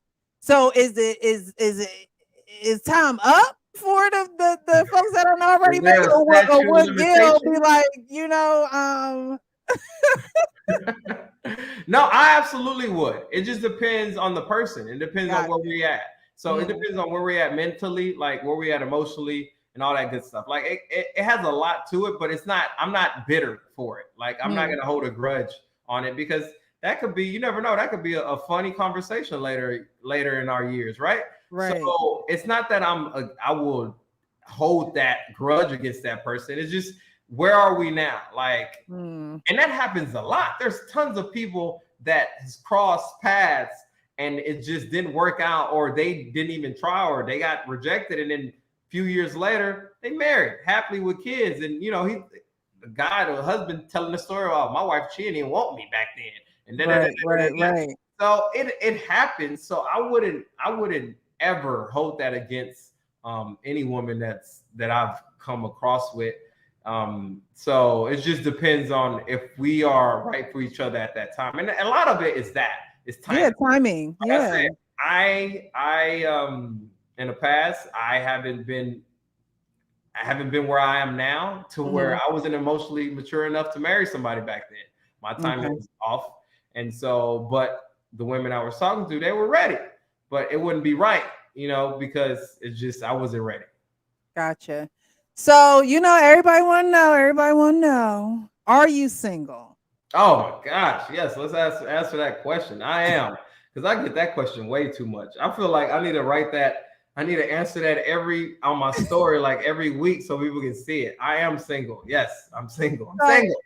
I Stop did a asking me show that. on Monday, and I said, and the title of the show is, why are you really single? Like, why? So for you, you've done the show, you have all this, you have all the spotlight on you. I mean, years afterwards, I'm pretty sure your DMs are still filled just like they were, back then.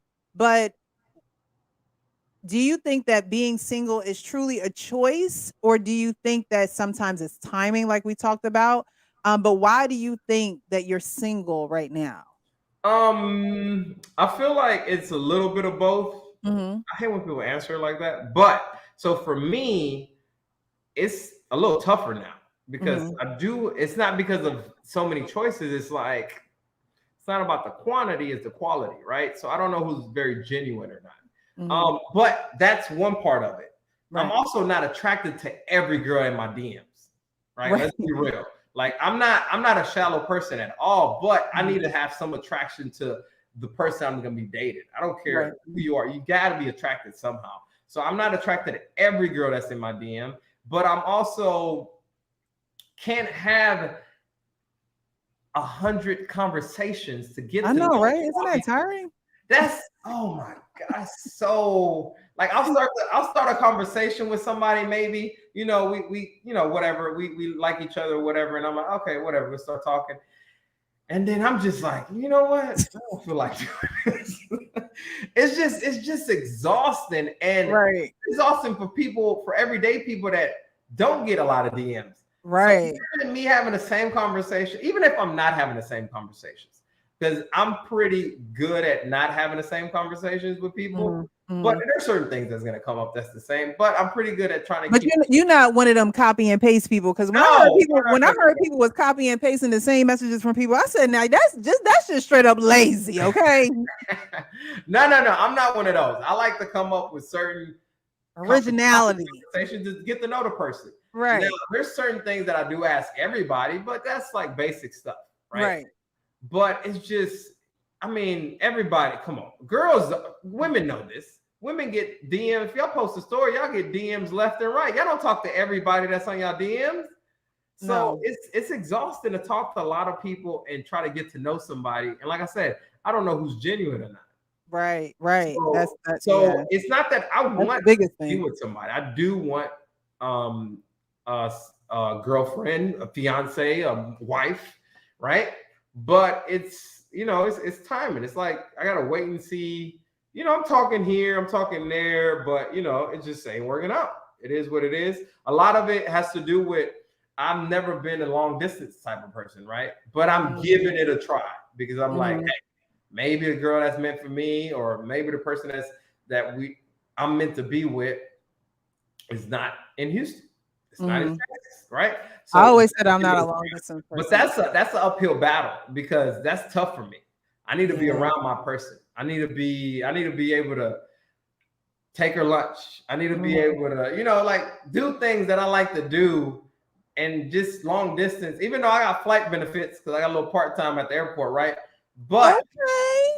but Shit. it's still not the same though. I could fly out, I could fly her out easy, but it's still not the same. So I'm Right. giving it a chance, but it's like you gotta bear with me because Yeah. I've never been a fan of long distance. And both people have to be into it too, because Absolutely. if you're not, then, somebody wanna know if you could change the weather for them. They said, "Can you fly me out?" They said, "Can you fly me lunch?" Okay. All right. So what's your approach on dating then? So you've been on this show, you're well known, you want to make sure that, because I'm so old school, like the DMs and stuff like that to me is so not real, right? Like, you want It's to know not, but who's it is. genuine. It's right, it's not, but it's not till it is. Okay, it's not till It's it not, but it is is. because that's But the that's it's but the new age. it's the way it is now. So it's almost like it's a shot in the dark, really. Like that, It is. So what's your approach? Like, are you still hollering at people at the grocery store, or are you more reserved? Are you, because you want a No, if wife, I so it's see like, no. I'm the same person I've always been. If I see somebody that I'm attracted to, I'm gonna go talk to them. And God, whether see, I y'all fellas, y'all hear this? Y'all hear this? Okay, just do it. Like Nike said, just do yeah, it. I'm gonna talk to them. And if I get rejected, I get rejected. If I don't, then hey, that's a win. And here we go. We Mhm. start off and then we go from there. But I've Right, always been like that, and I'm still gonna be that way. Now, right. DMs, think about you're right about the DMs. And then on social media, obviously everybody's putting their highlight reels. So you see all the good. Right. And about that, so check this out. Let me tell you a little story. So not too long ago, I went out. I met a girl out like in another country. I met a girl in Colombia. Jeez. Yeah, right. So she flew from her city. I'm not gonna name her city, and I was already there. I told her to come see me. This was the first time we met. Uh-huh. Right. We spoke. We had spoken a good 5 or 6 months on and off, 5 or 6 months, and we met up. And overall, we spent what 3 4 days, 4 days, and overall it was a disaster. Really? In 3 or I 4 mean, it days? had moments. I'm just saying the overall. It Oh, had oh, its good okay. moments and it had its bad moments, but it had more bad than good What made it a disaster? because our personalities didn't mesh. Okay. I think that's important. You got to have good And person. I'm very kind of laid back, kind of like, we on vacation, let's have fun, da da da da. But it seemed like she was very just wanting to Like, debate and wanting to like just be angry on vacation all the time. And I don't want to make out to seem like where a they make bad them person, women at? thing like that. It's just there were arguments that we shouldn't have been having arguments about. Like it just didn't make any sense. Right, And right, so right. I'm the type of person like if why am I arguing about that? Like I'm not about to sit here and argue about that. So I'm gonna just not Right. say nothing. And so she would get mad over that. And so and I say that because you meet these people off of Instagram or wherever social media you meet them off of, and it's like it's not the old school type of way of meeting them where you kind of do get to know their personality and how they are before you start taking a trip with somebody Yeah. or doing stuff like in private and stuff like that instead of doing it like that, and that happens a lot. I know I got friends it's happened to them, and it's one of those things where it's trial and error, Yeah. unfortunately. Yeah, unfortunately, unfortunately. All right, so we're gonna go back to some of these questions, and then we're gonna see what you have coming up next, and then we're gonna get out of here. I ain't trying to take up your whole night now. That's cool. So let's see where we left off at. So we have Tia is in here heavy. All right, so we have Goldie. Oh no, no, no. Okay, we have Kay who says, "Propose to me, Gil." The actual King Smith says, "A man excited to propose. That's different." Let me see. I think I'm missing some actually. So, all right. So here we go. Tanya says, "Would you only date women from Texas?" You kind of answered that though. Yeah, no, no, no, no. I'm opening up my horizons. I'm working on it, but I'm being patient to see if I would date somebody. I mean, I really would because tell you the truth, if I really like a person, if anybody really likes a person, you're gonna try to do whatever, right? Right. So Right. let's not sit here and say I would absolutely not. I would. It's just depends on a person, depends on the situation. Okay. So we have Kay who says, "Can we clear up rumors on here? Gil, did you lie to Mirla?" No, absolutely didn't lie to her. Okay. So we have Goldie next who says, "Have you watched Marila's live and YouTube interview about her experience? She showed receipts that prove some of what you said at the reunion was not true. For example, your salary." So funny thing about that. So no. So to answer the question, no, I have not seen her lives, Mhm. and I don't know what receipts they're talking about. Um, I don't know any of that because I've never watched it. I've only like people commented on my pictures about, hey, go watch her live, and that, but I've never watched it, so I don't know Right. what she spoke about. The funny thing about the last part, she said that my salary isn't true. I'm a city employee. Mhm. My salary is online. Post that, right? Like that's all I can say. Like how can I lie about something you can just easily Google? I'm a Right. firefighter for the city. I'm not a firefighter for like a private company. Like you see you can go straight to hfdcareers.org and see what a first year, second year, third year, blah blah blah blah firefighter makes. Now there are small incentives with that, right? If you got a degree, if you speak a different language, yada yada yada. We're talking about like a couple $100 here and there. But Right. overall, you know how much I make. So what are we talking about here? How did I lie? And if I did lie, you could have easily just looked it up. Like I would. Right. That would be very dumb of me to lie when Gotcha. right there in public for anybody to see. All right, Goldie. So Beza says, are you still going to paramedic school? No, paramedic school is done. I am done with paramedic school.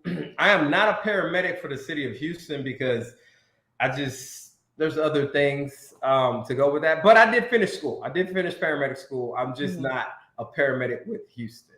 I chose not to become a paramedic with Houston. Gotcha. Tia asks, in hindsight, do you believe you know why the experts matched you with Mirla? I asked Pastor Cal this question. Okay, Pastor Cal, where you at? Tap in. I asked them this question, and I feel like they feel like this is what he said.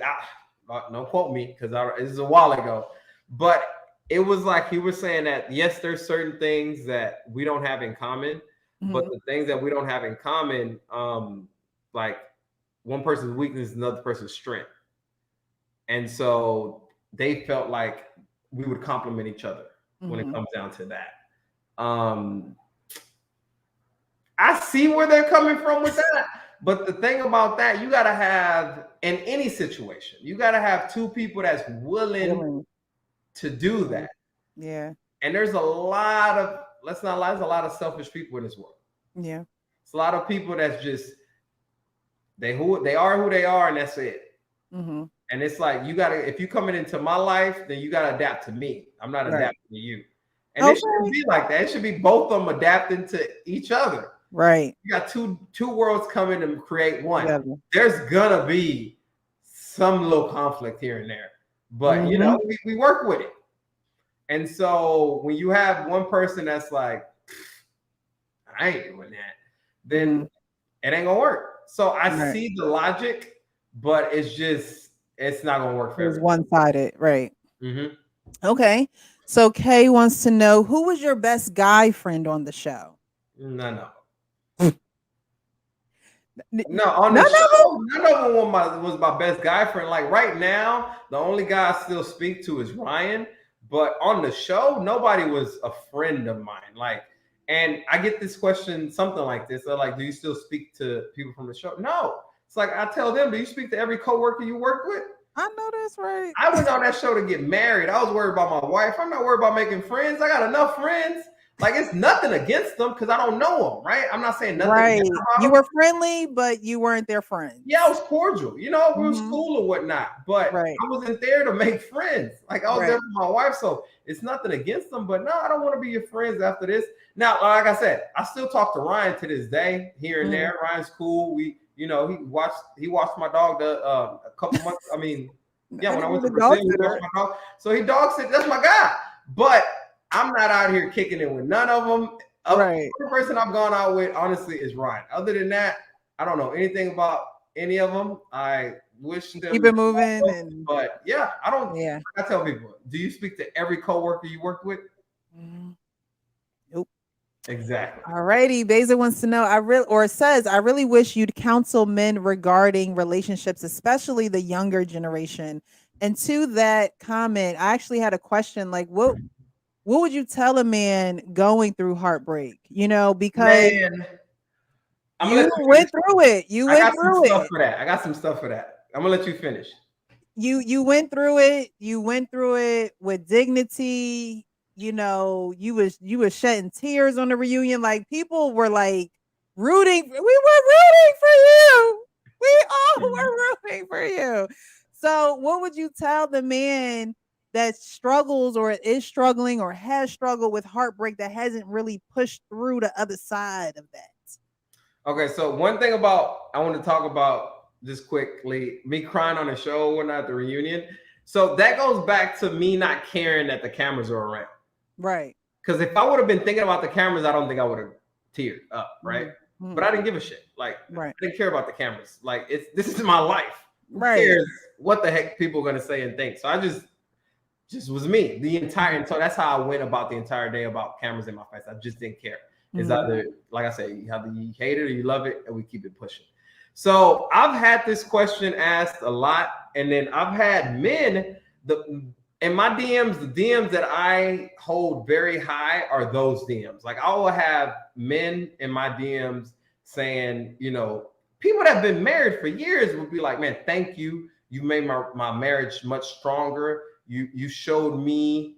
Women would also say this. You showed Mhm. me like that I need to do better, and this, that, and the other. And to me, it kind of blows my mind because I promise you, like I told you, I thought I was doing the bare minimum. In my Mm. head, this is what it should be like. And Right. this is the bare minimum. And I'm just trying to do the right thing.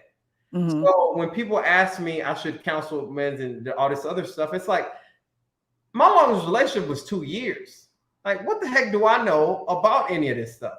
Mhm. But then again, that Gil isn't today's Gil. Right, right. So there are things that I feel like I may be able to help some people with, but I'm not confident enough to help, like, to be a marriage counselor because Yeah. I didn't study that. Like, I don't want to screw nobody's relationship up. But I don't think you necessarily have to be one. I think that you just have to be real because, people don't go to counseling because they don't think it's going to help them. But I always say on my show that for some people, seeing is believing. Like for me, for instance, right? I have to have things up, whether it's quotes or a reminder or an appointment that I have to see it because if I don't see it, I'm going to forget that I have to do it or I'm not going to believe that I can achieve it or get there. So for some people, seeing is believing, and if for you to say that married people have told you that you've help them out tremendously. I mean, I've talked to people this week that have known that I'm doing this interview with you, and they say to me like, "You be surprised how many married men watch the show, and they don't necessarily watch it with their wives, but they'll watch it on the dolo, like." You Yeah. know, like, wait, Uh-huh. so you don't have to be a marriage counselor. You just have to have be you just have to be authentic and real, and I think that's why so many people, like, you're the fan favorite, right? Like a lot of people love you because it's like he's so real, he's authentic, he's hot, he's transparent, he's honest, open, and transparent, and that's all people want. Be real with me. You know what I mean? If you can't be real with me, I don't know how much we can click here. I don't know what we're I doing. feel you. I mean, I've thought about it, not gonna lie, because a lot of people brought it up and I've always thought about it, but it's one of those things where, like, how would I go about it? You know what I mean? So Yeah. I think one day somehow I'm gonna somehow do some type of Hmm. mentoring, but Yeah. we'll see how I go about it I because mean, I do have a show on Monday nights where I talk to the men, so you can always come on there. I might be a guest. You don't The know. door is open. The door is open. I'm just I'm saying. just saying, it might be a guess. So, I mean, if because if it's that easy, if y'all just want the truth, and like, to me, it comes down to, like, especially if you're already in a relationship, and if you Mhm. love this person and you want the best for this person, then it shouldn't And be. maybe that's when it will come to you when you're already in a relationship and you kind of have this routine. At this point in your life, you're still searching, you're still doing this. So maybe when you are in a relationship, it's like, hey, you know, let's advocate for those who don't think that they can do it or it won't happen for them. So hey, it's just something to think about, just I something to mean, think about. yeah, I just feel like it shouldn't be hard. I think people make it hard. Yeah, they don't want to People open make their it mouth. harder than it is, because if you truly want to be with this person, then what's stopping you from doing the right thing? Right. You know what I mean? I get it. We all have hiccups. We all mess Mhm. up. We're human, right? Yeah. But, like, the effort, where's the effort at? Are you accountable to what you're doing? You know what I mean? It's like those things. I feel like I guess it's not common. Now, obviously it's not common. But when it comes down to that, it's do you really want to be here or not? And if you don't, Yeah. then stop holding that person back. Okay. Keep it moving. Keep it moving. All right. So we have Tarika Smith who says, so will you date or marry outside your race? Man, that's a great question. So up until about this year, I would have said yes. And then I've been going back and forth with that. Only because I've dated white, Hispanic, Asian. I haven't dated Asian. No, I haven't dated them, but almost all of them, right?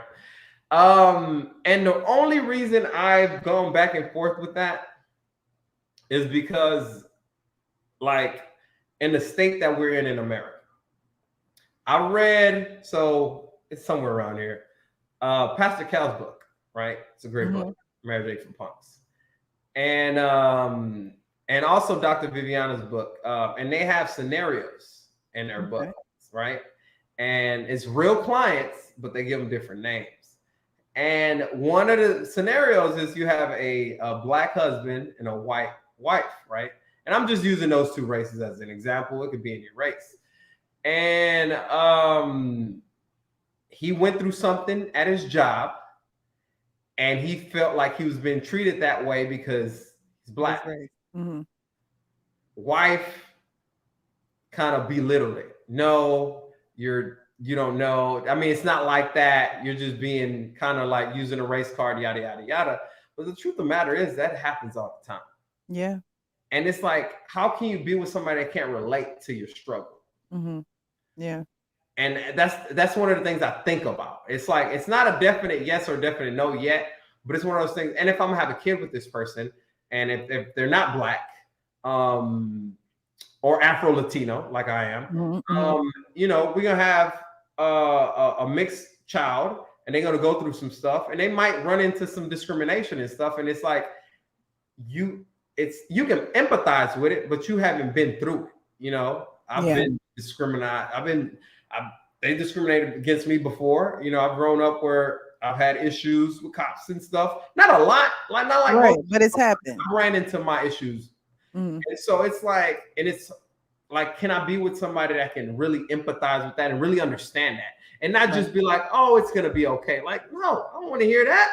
Like, right. It's rough out here in these streets. Yeah. Especially in America, and it happens globally, but it's just more prevalent here, it seems like. And so I've struggled with that because I love my black queens, but I also love my Latin queens. It's like, it's like, for me, it's like, I just love women, I should say, in general. And I just want somebody that I really gel with, no matter what race she is. But I do hold that in the back of my mind, like, I don't know if I no. And so that makes dating hard too. That's one of those things where it makes it a little tough, because the girl I lived with, the one girl that I lived with, she was white, and I broke up with her because I didn't feel like I could marry her. And it didn't have to do about race at the time. But now I think about it now, it might had a little influence. It really didn't, but it might have. And subconsciously, I didn't know, but I knew I couldn't propose to her. I didn't see myself proposing to her. And we had dated for 2 years. I'm not the type of person that's going to date somebody for 5, 6, 7 years. Like, I feel like 2 years max. Like, especially now, if we did the 6 to 9 months, I'm proposing. Right. We ain't got hey, are you ready to have a kid within the next year? And are you ready to be married within the next year and a half? That's Gil's like, come on, let's look. You need to know. We don't date for 2 to 3. Well, for what? Right. You have to know what we about to do. We can do it married. We can do it together. Like, it's all good. So I agree with that. You better be ready to have a kid with me. You better be ready to be a wife, because that's gonna happen immediately. Immediately. So so yes, I've thought about would I date. It's still up in the air for me. It's still up in the air. I hope to end up with the right person. Right. Whether that person is black or not, I would love it to be black. But if that person is not black or Afro-Latino, I'll be perfectly fine with it. It's nothing against that person. It's just, for me, it's more about what we go through for being black in America nowadays. It's a big issue for me, especially because I want to have kids with this person. Right. Okay. Tanya says, "What's the next move? Are you looking to become a reality celebrity?" No, absolutely not. Hell no. I don't want to do no t. I don't want to do no more TV. I don't want to do any of that. I don't want to. I thought about maybe commercials and stuff at one point, and then I was like, you know what? I don't want to do it. You're not going to do the Calvin Klein? You know, Now you're I not. don't even like. I get tired of doing stuff on IG, like because that's a whole nother job, man. Being It an is. You ain't lying. It is. man, that stuff is no. I work way too much now because I put in a lot of overtime at work Mhm. to be focusing on posting Yeah. stuff weekly. You know how it is. You got a Yeah. podcast. You got Yeah. to stay on top Yeah. of it. It's the It's same. another job. So it's like it's nah. I don't. I'm not even. Yeah. I'm good. I'm good with just being plain old friendly neighborhood firefighter. Alrighty. So there was a comment here. It says Goldie says, but I don't think Marilyn was unwilling to change for things that matter. The constant request on the show was for her to change her spending habits, and that is where she was not flexible. So I think that was just a statement. Kay says, at this time, do you have a positive opinion of Mirla? Yeah, I guess you could say I do. I feel like we just weren't the right person for each other. Mm-hmm. You know what I mean? It's nothing against her. She's just not right for me, and I'm not right for her. Right. There's somebody out there that she's perfect for, and more power to her. I don't have nothing negative to say about her. Like she is her own person. She can decide not to be with me or not. It's Mm-hmm. just I just don't agree with the way it went. That's the only thing. That's the only thing that's I'm kind of like about. It's And just when you say the way it went, do you mean that you guys made a decision at to be together and then she decided not to be with you, or yeah, because Mhm. absolutely. Like we talked about decision day. Decision day wasn't a surprise. We Mhm. obviously talked about it beforehand. We both decided we was gonna stay together. And in that time, okay, let's say, and I even said it like this: let's say you really did want to stay together, and then something really just changed. Cool, that's your God given right to Right. change your mind. That's fine, but why allow me to sell everything? Yeah, My that lease was wasn't up. Her lease wasn't up. We could have stayed in separate apartments until we figured it out. yeah. Why allow us to move in together if you weren't sure? Mhm. Like, so that's what I mean. Like, you can change, that's fine. But like the way it went about it could have been handled much better, is what I'm Mhm. Mhm. Gotcha. because I wouldn't have been obviously I was heartbroken, yes, but on top of being heartbroken, I didn't have anything, right? Mhm. I had to kind of start from scratch, kind of. Yeah. And so it's just it could have been handled differently. It could have been Mhm. handled completely differently. But I don't have nothing negative to say about her. Like I said, she's the perfect woman for somebody else. Right, right. All right. So Tanya wants to know, was that the first time your heart got crushed? No, that's the second time my heart got crushed. Second time. Second time. All right. Tanya also says, I see motivational speaking in your future. Nah, I don't know about that. I love listening to motivational speakers though. Les Brown, top tier. That's my guy. But no, I'm not a motivational speaker. He said, I just give you the real. Martha says, I know this might be a hurtful question, but how do you feel about the rumors of Mirla and Johnny? Because at this point, I don't like them because of their actions from the show. So that's where the power of editing is very powerful, as you can Mm, see. So they're not dating. mhm. From from what I know, from when that happened, they aren't dating. Right. Like that's not. They're just good friends, and I think if I'm not mistaken, because I don't know anything about them. I haven't seen them. I don't know not anything. The last time I knew anything was like right after the show, right Mhm. after we finished airing or filming, and I think she introduced him to one of her friends, one of her coworkers, and I think he's dating her. But they're not Gotcha. together. They just good friends, from what I remember. Right, right. Okay. I have no. There's nothing. I mean, I'm not about to. Come on, man. I'm not about to do nothing to that little man. Come on. I, I'm about to be a bully out here. Like, no, that would have been pointless. That's a waste of time. So I just wanted to bounce from that. That whole set was just crazy. Yeah, you were definitely over it. You know what's funny? Bezos Before we Bezos move on to the next question, what's yeah. funny is I forgot when I stepped out. Like I walked away, right? And somebody Mhm. reminded me because I didn't know why I stepped away. I was tired of hearing what they were talking about.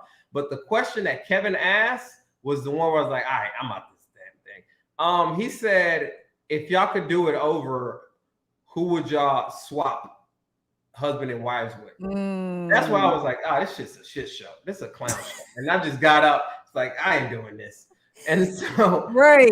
that is just a joke because what kind of question is that? Well, you know what that's for. That's for, ratings Oh, of and course things it's like for the. that.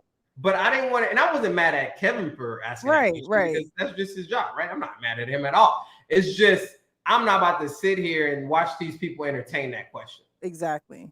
because Exactly. I'm Which is not about to smart. entertain that nonsense. Like Right. you was not about to get an answer from me about that. That was smart. I mean, why? I mean, look, we done came here. What we came here for it is it's already gone down. Let's keep it moving. So I can understand that.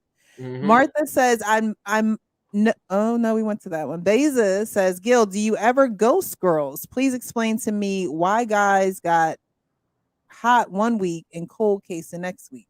Have I ever ghost girls in the past? Yeah. I don't do it anymore. I haven't done it in a very long time, but I have in the past. Mhm. Most guys do it because it's just easier. Mm. They don't want to have that conversation of, you know what, I'm not attracted to you. This ain't going nowhere. It's much easier to just not say nothing and then for them to understand that it's not going anywhere. So Right. people just don't want to speak. It's just much easier. People guys are lazy and guys don't like to communicate. I mean, not guys, people don't communicate well. Yeah. And Yeah. so they lack communication and therefore that's the easiest out.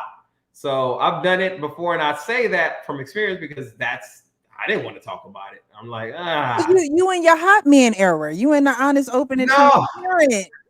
Well, No. yeah, nowadays I would tell a girl if I meet a girl, we started talking and this, that, and if it don't work out, I'm just like, you know what? I don't think this is gonna work out. And I think that's There's normal. I nothing think wrong with that. I just feel I like don't think we we're not a fit. normalize that as much as we should. Yeah, we I don't saw mesh. It's yeah, cool. I saw something one time that said, we teach our, and I don't even think it should just be daughters. I think it should be, children, because not only daughters love, men love too. But it says that we teach our daughters how to love, but we don't teach them how to stop, and I think that can go for men too. Like everything is not forever. There are seasons. There are, reasons why people are in your life. And that's okay. It's okay to be the one to say, and honestly, Marilyn did it. You know what I mean? She said, "Hey, look, I can't," and we can't be mad at her for it. It did hurt you in the process, but you did get some things out of that, and you don't want to be with someone who doesn't want to be with you ultimately. So, Exactly. At the you end of the know, day, yeah, you want to choose the person that chooses you. right? So That's you want to all. be We honest, all and want being honest sometimes means goodbye. And that's okay. that. Absolutely. Um, Kay wants to know, Gil, what's your zodiac sign? So that's the quickest way for me to skip somebody with that question. I'm a Taurus. A Taurus. Yes.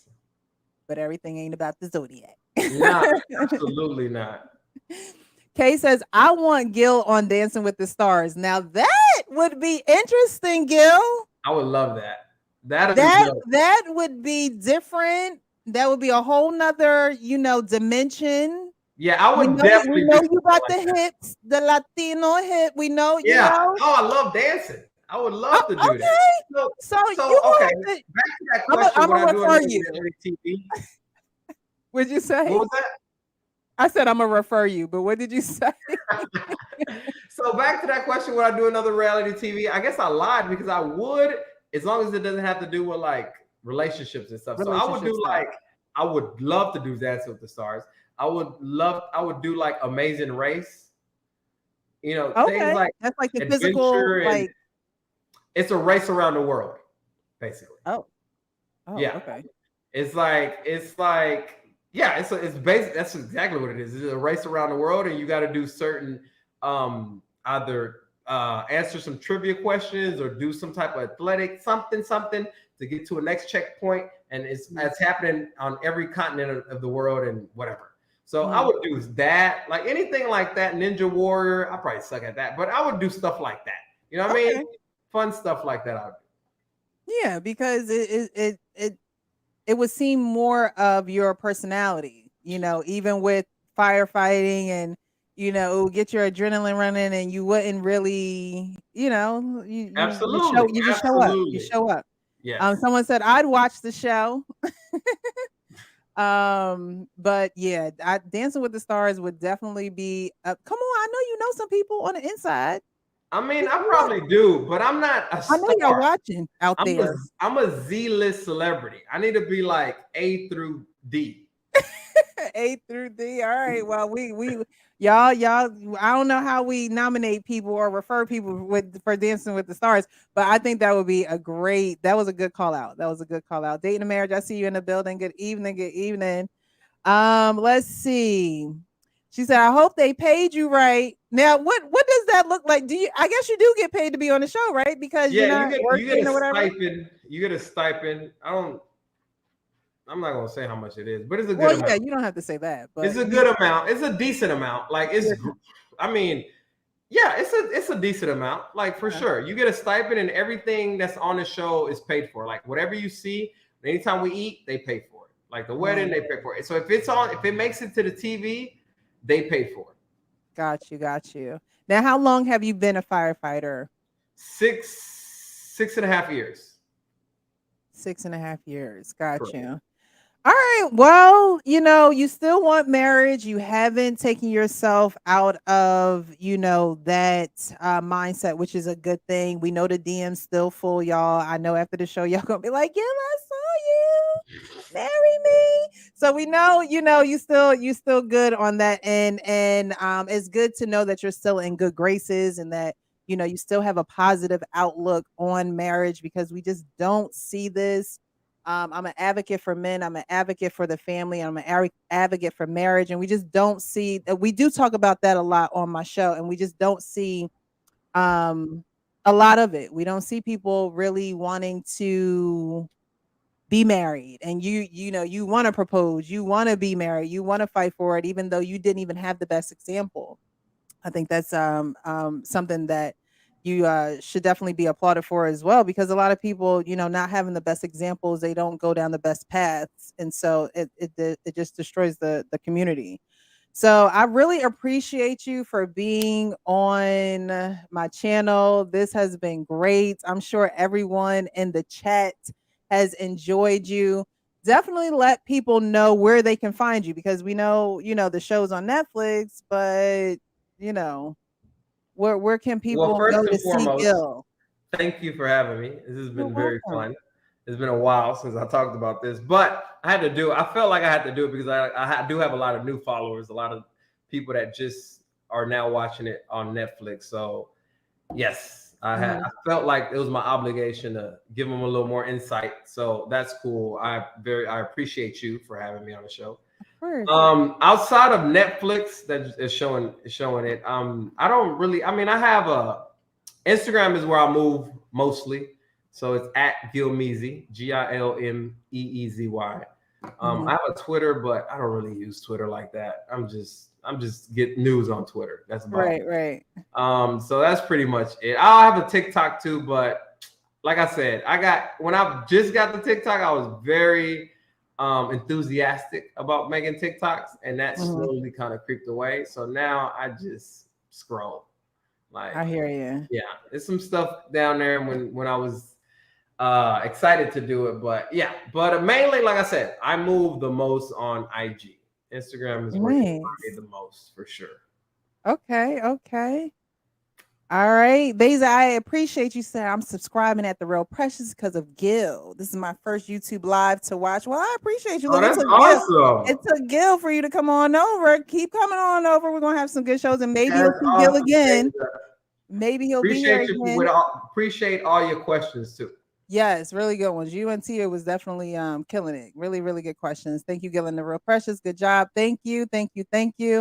Well, we're going to get out of here, you guys. Thank you so much for joining us. Definitely join us again. Today is Wednesday. I'll be on the La Peef Network tomorrow, Thursday at around 9 p.m. Eastern.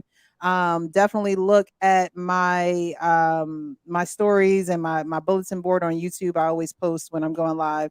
And then again on Monday for Men's Monday. So I appreciate you guys. Gil, again, thank you so much. And you guys know what I say and how I end my shows. Be real with yourself so you can be real with others. You guys have a great evening. Bye bye.